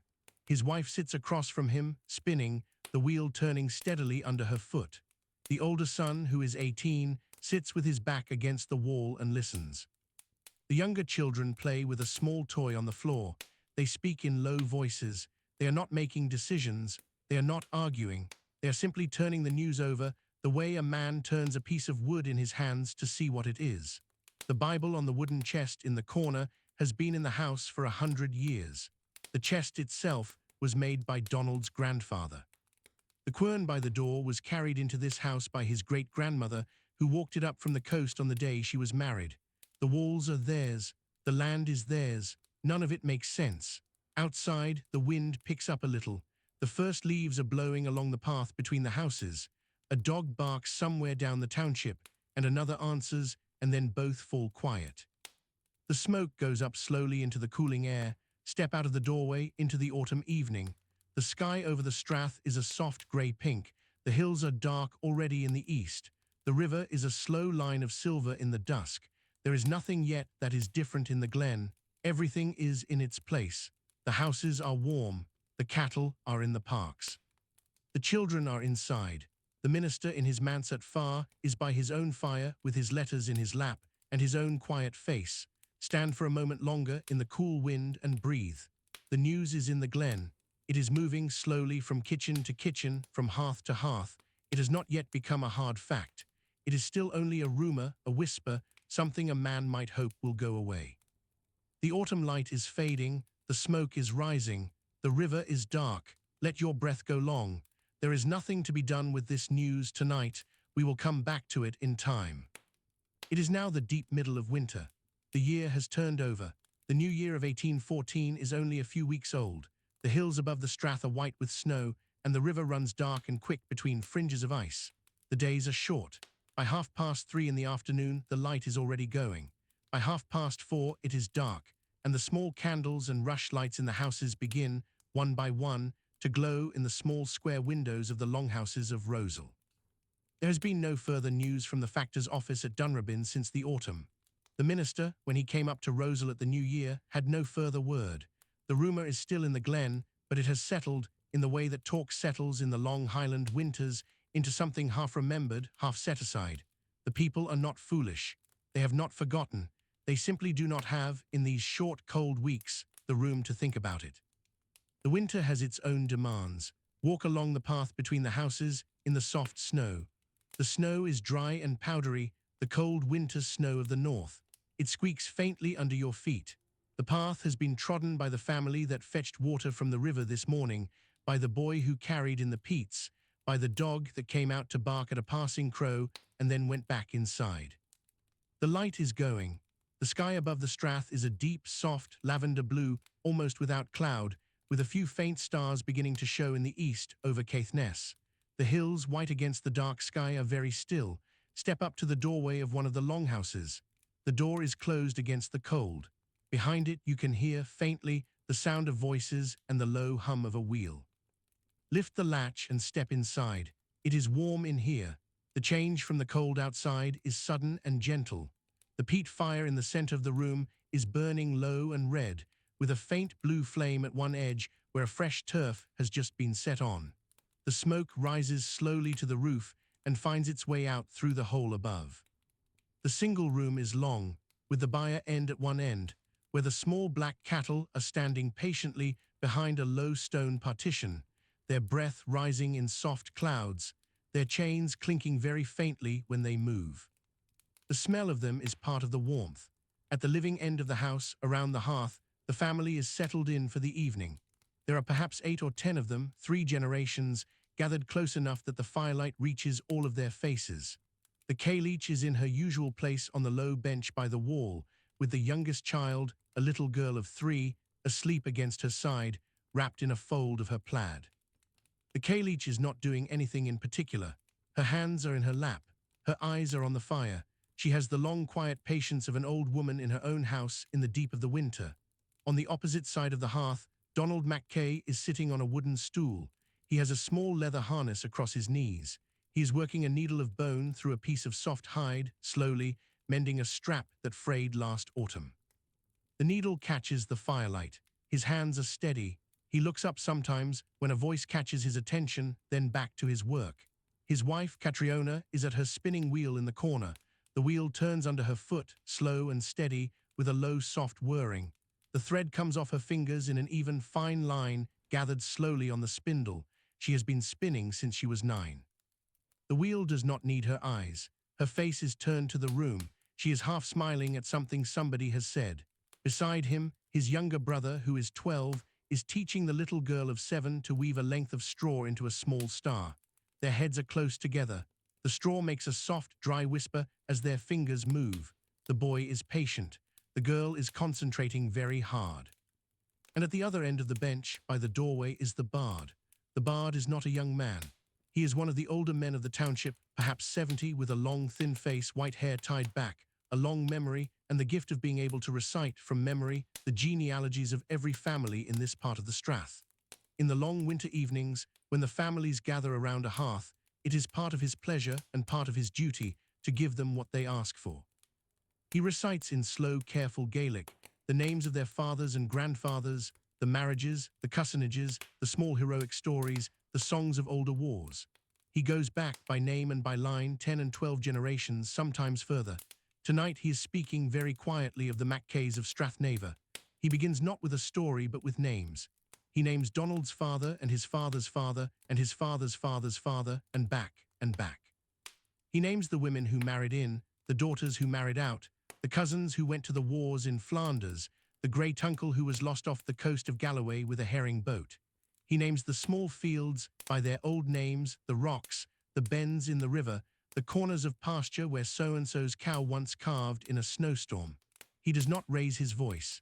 He looks into the fire as he speaks. Now and then he pauses, finds his next thread, and goes on. The family listens in a quiet, easy way. They are not being instructed. They are being settled. The names are the small bones of the room. The names are the long memory of the Glen, set out one by one, the way you might set out small, smooth stones on a flat shelf. Look around the room while he is speaking. The walls are dark with the smoke of generations. The roof timbers, the cables of birch, are blackened and shining. From the timbers hang small bundles of dried herbs, a leg of salted mutton, a few smoked herring on a string.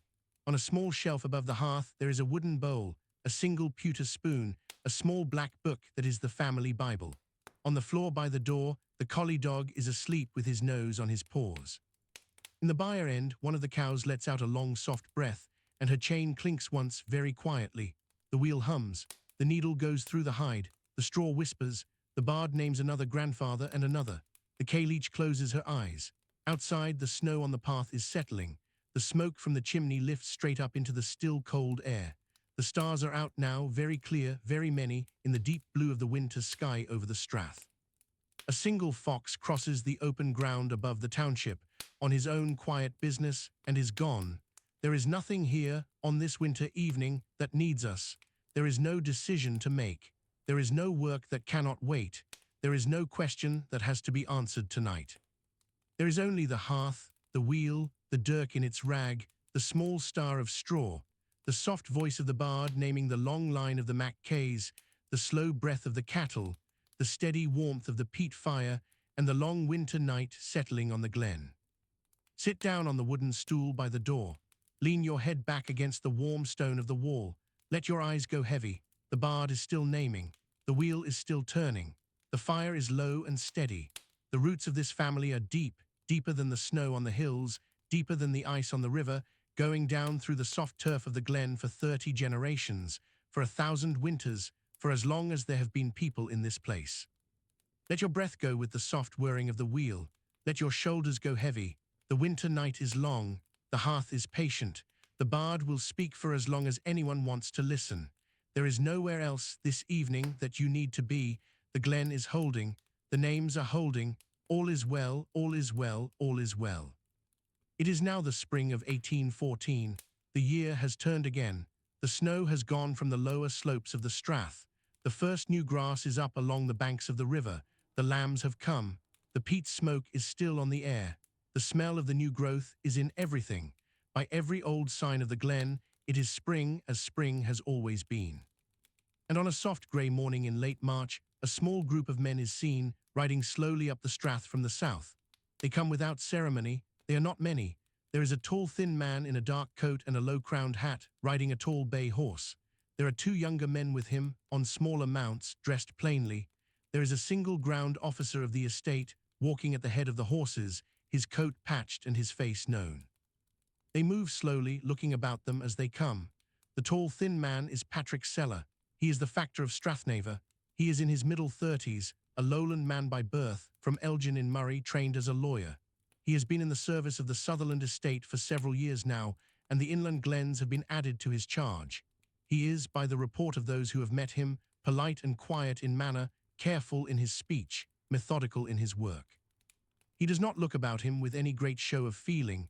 He looks the way a surveyor looks. He notes, walk to the edge of the path as the small group goes by, stand quietly. They do not look at us.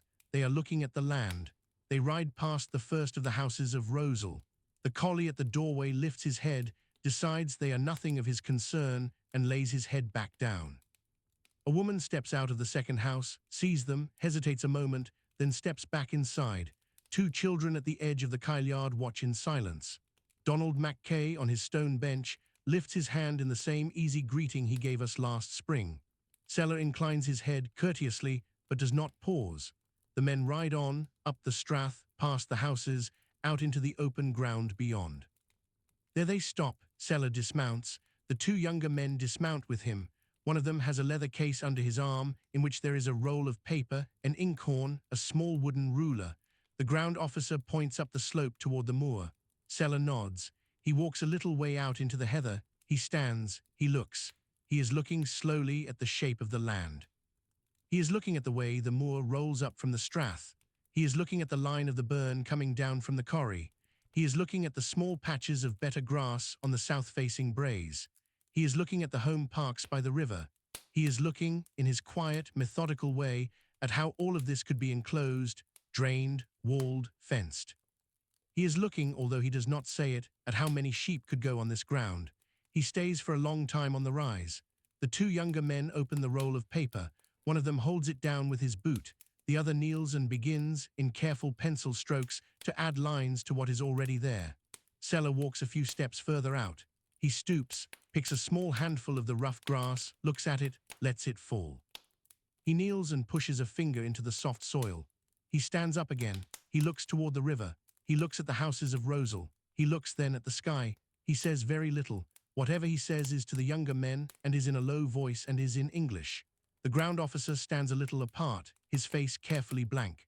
The collie dog from the kyle-yard has come, with the slow curiosity of a country dog, to lie a few yards off in the heather, watching.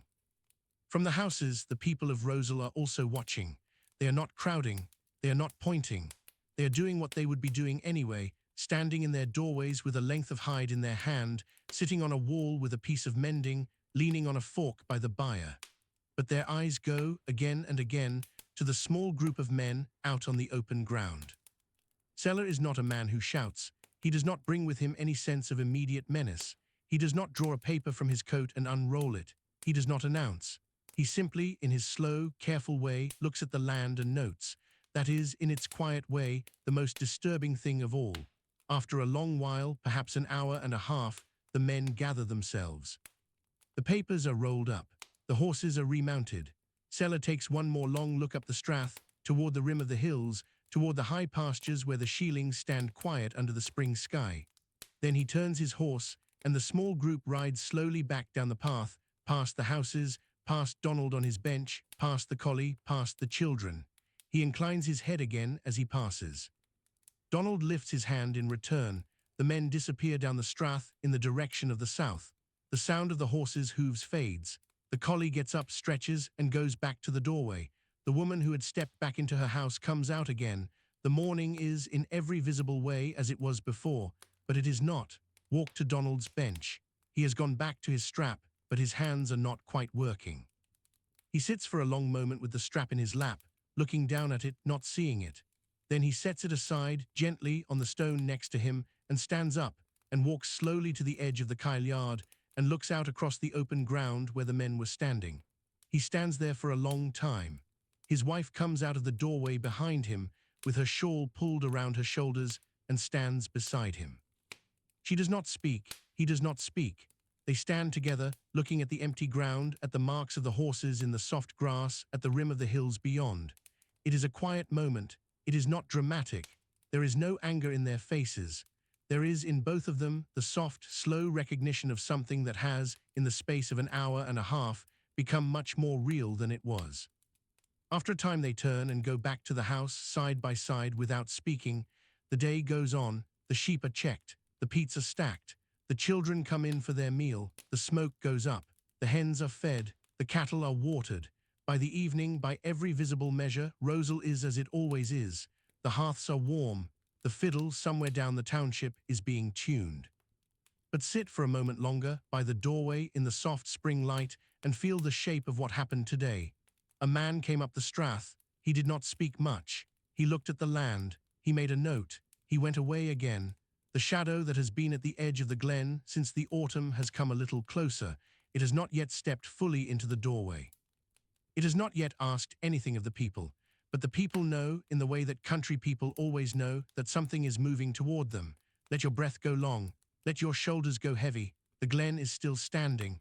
The peat fire is still warm. The fiddle will still play. We will go on slowly into the summer.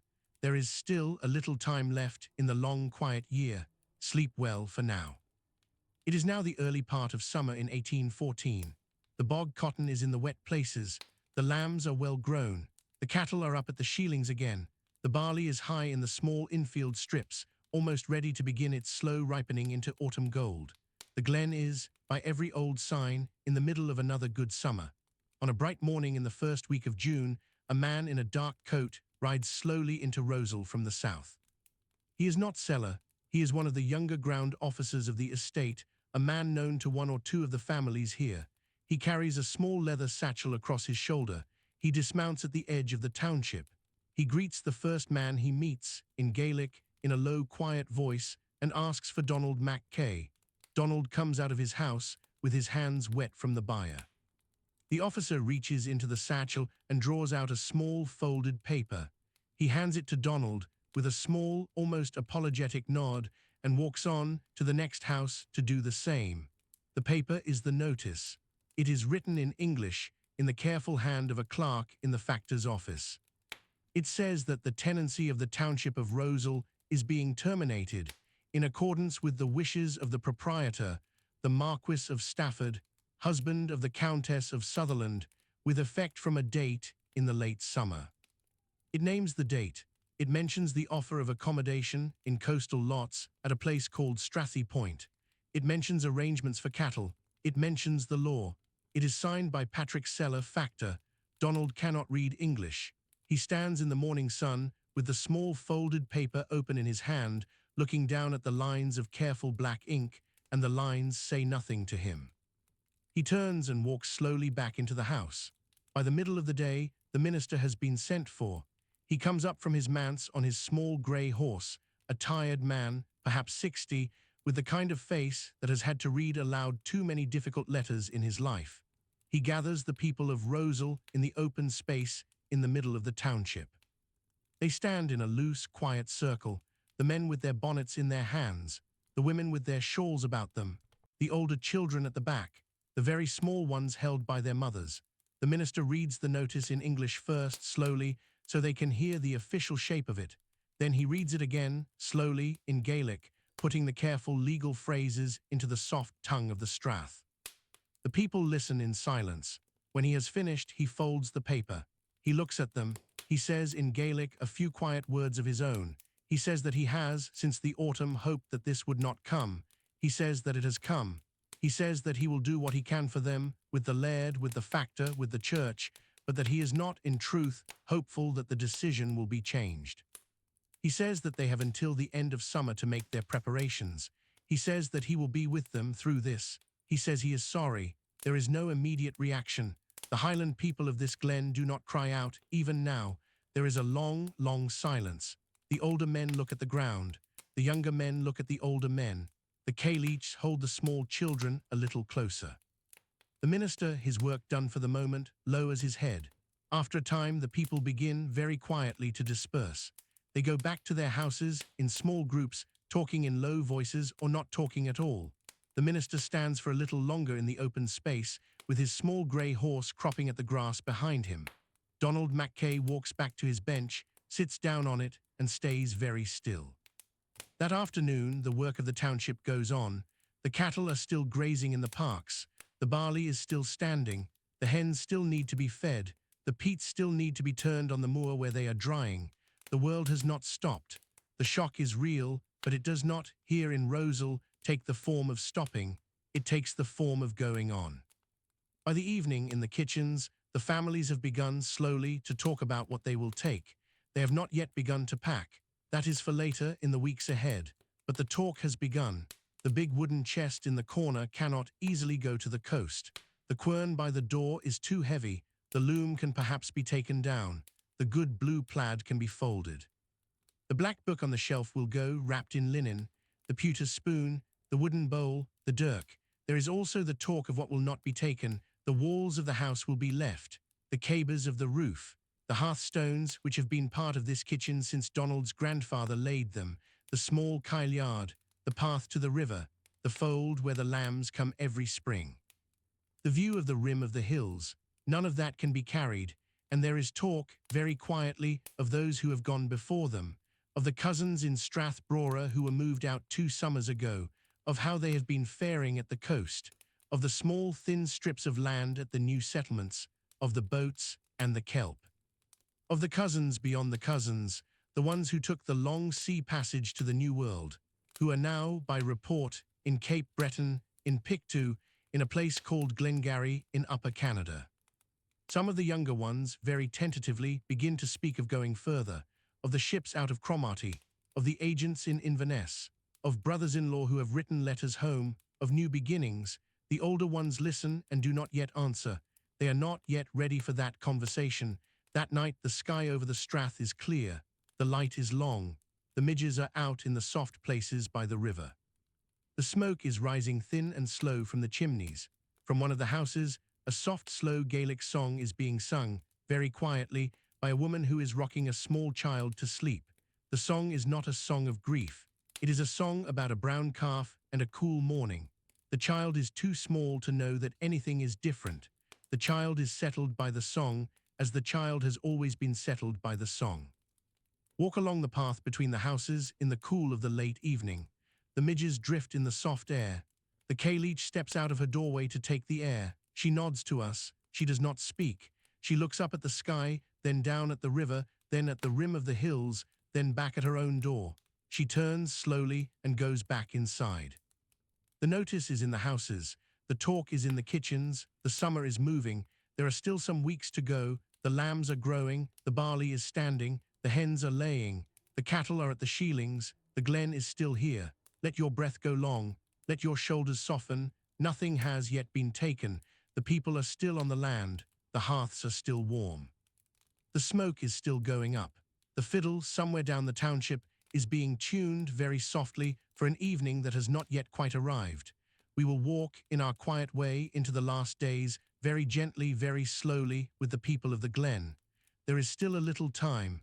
Sleep well for now. It is now the last days of summer in 1814. The bracken on the hills above the strath is just beginning to turn at the tips. The light, in the early evenings, has the soft amber colour that the long days take on as they tire. The cattle have been brought down off the Shielings earlier than usual this year. The barley in the small fields stands ready, almost ripe, but it will not be the township that cuts it. The day named in the notice is now very near. The houses of Rosal are still standing. The walls are still warm with the sun. The thatch is still on. The peat is still stacked against the back walls. The hens are still in the kyle-yards. The smoke still rises in the mornings from the holes in the roofs, but inside the houses, the rooms have begun, quietly, to change. Step into Donald Mackay's longhouse for one last time. The hearth is still burning, low, with a single peat smouldering, the way it has burned, with very few interruptions, for the whole of his life, and for his father's life, and for his grandfather's life before that. But the loom in the corner has been taken down, and the long beam of it is laid against the wall. The big wooden chest in which the linen was kept stands open, with its lid back, the folded plaids and the small linen sheets piled neatly inside. The pewter spoon and the wooden bowl and the small black Bible are all together on the table, ready to be wrapped. Catriona is at the table, folding a small woolen shawl with the slow care of a woman who has folded it many times. Her face is calm. She is not crying. She has, perhaps, cried already in the long evenings of the past few weeks, but if she has, it was not where anyone could see. Now she is folding. She lays the shawl in the chest, smooths it with her palm, and reaches for the next thing. Donald is in the doorway looking out. His hands are loose at his sides. He has done what work there is to do this morning. The cattle have been counted. The few that will go with the family to the coast have been marked. The others will be sold to the drovers when they come up. The Garan pony, Bess, who has carried his father and himself for so many years, will go with them. The collie will go with them. The small things will go on the pony's back. The family will walk. He has been out already on this last morning, and he has walked slowly alone the small circuit of the things he wanted to walk to. He has gone down to the river, to the bend where, as a boy, he used to catch the small trout in the slow water under the bank. He has gone up to the fold, where the lambs have always come and stood at the gate. He has gone to the lower kirkyard at Achnes, where his father and his mother and his father's father and mother and many of those before them are sleeping. He stood there for a long time with his hand on the stone of his father's grave and said nothing aloud, but said, in his own quiet way, what needed to be said. Other people of the township have been doing the same. The Cailleach has walked, that morning, very slowly, to the small spring above the path, where the women of the Glen have drawn the water of the dipping for the babies for as long as anyone remembers. She crouched there for a long moment, and laid her hand on the moss at the side of the spring, and said something quietly in Gaelic, a small old blessing on the water, and on the babies who had been brought to it, and on the babies who would not now be brought to it. Then she straightened up very slowly and walked back to the houses. None of this is loud, none of it is dramatic. The grief of these people in this last week has the same quality as everything else about them. It is steady, it is slow, it is dignified. They do not weep in the open, they do not shout. They go about the small careful work of leaving as they have always gone about the small careful work of staying. Walk out into the township in the soft late afternoon. The pony, Bess, is standing patiently outside Donald's house with a small load of bundles already on her back, tied with rope of plaited heather. The collie is at her feet. The children are out, the older two helping their mother fold the small bedding, the smaller two playing with a length of straw in the doorway, not quite understanding what is happening, but knowing, in the way children know, that something is. By the late afternoon, most of the loading is done. The pony loads are tied. The hearths have been left burning, by quiet agreement among the families, until the last morning. The houses still feel like houses. That last evening, the families of Rosal gather, very quietly, in the largest of the longhouses, the same one where, almost a year ago, the Kern was danced. There is no dancing tonight. The hearth is burning, the benches are full. The Cailleachs are in their usual places along the back wall, with the children leaning against their knees. The men are around the fire. The minister has ridden up from far and is sitting on a small stool near the hearth, with his hat across his knees. There is some quiet talk. There is, after a while, a slow Gaelic air, sung very softly by an older woman in the corner, about the brown bens and the running waters of the country. The flame of the peat fire moves softly on all the faces. Nobody is in a hurry. After a long while, the minister rises. He says a few quiet words. He blesses them. He blesses the journey ahead. He blesses the children. He blesses the small things they are taking with them. He blesses the things they are leaving behind. He blesses the names. He blesses the Glen. He sits down again. There is a long silence. One by one, the families begin to rise and to go home to their own houses for one last night. They do not say much to one another. They touch hands. They touch shoulders. They go out into the cool dark, where the stars are now very bright above the strath, and they walk the short paths between the houses, and they go inside, and they close their doors. It is very quiet in Rosal this night. The hearths burn low. The cattle in the byre ends breathe softly. The children are asleep. The Cailleachs in their corners are awake, in the way that old women are awake on the night before a great change. The young husbands and wives lie quietly on their beds, holding one another and not speaking. Outside, the river runs as it has always run. The wind moves through the heather as it has always moved. The stars wheel above the rim of the hills as they have always wheeled. And in the smallest hours of the morning, before the first grey light has come into the eastern sky, the families of Rosal are up. They do not light the lamps. They move by the soft glow of the banked hearths. They wrap their bundles. They take the children. They lead the ponies out with the small loads on their backs. They gather in the open space in the middle of the township, very quietly, with no need for words. The first grey light is just beginning far off over Caithness. Stand with them for a moment in the open space in the middle of the township. The houses are dark around them. The smoke is still rising, soft and slow, from the chimney holes. The hens are still asleep in their small wooden coops. The cattle in the byre ends are still warm. Bess the pony stands patiently with her load. The collie is at Donald's heel. Catriona has the small youngest child in a wrap of plaid against her chest. They look, all of them, for a long, quiet moment at their houses. Donald lifts his hand once, very slowly, to his own door. He lets it fall. He turns his face north, down the strath, in the direction they will walk. And here, gently, our walk ends. We will not go down the strath with them this morning. We will not see what comes next. The next part of this story has been told in many places, by many voices, and is not a story for the quiet of the night. Tonight we will leave the families of Rosal as they are, on the edge of their own dawn, with their hearths still warm behind them, and the long pale light just beginning to lift over the hills. Stand for a little longer in the cool air, in the soft grey almost light. Let your breath go long. The smoke is still going up. The hearths are still warm. The names are all still here. The people are still on the path. The Glen is, for this one last moment, still as it has been. Let your eyes close. Let the soft, small sounds of the township, the patient breath of the pony, the gentle clink of a small pot in a bundle, the soft step of a child, be the last things at the edge of your hearing.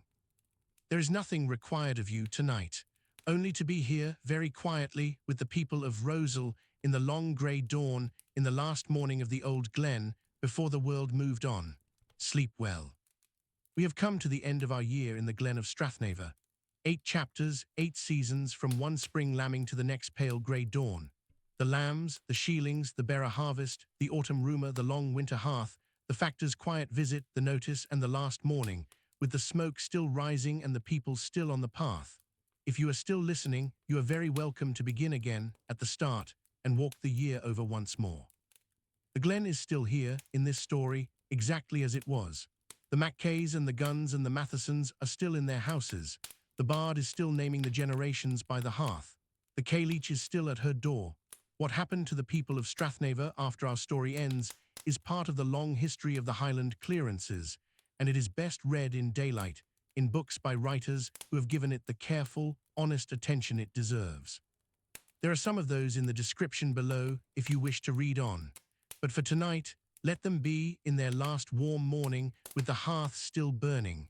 Sleep well, and we will walk somewhere else in Scotland soon on another quiet night.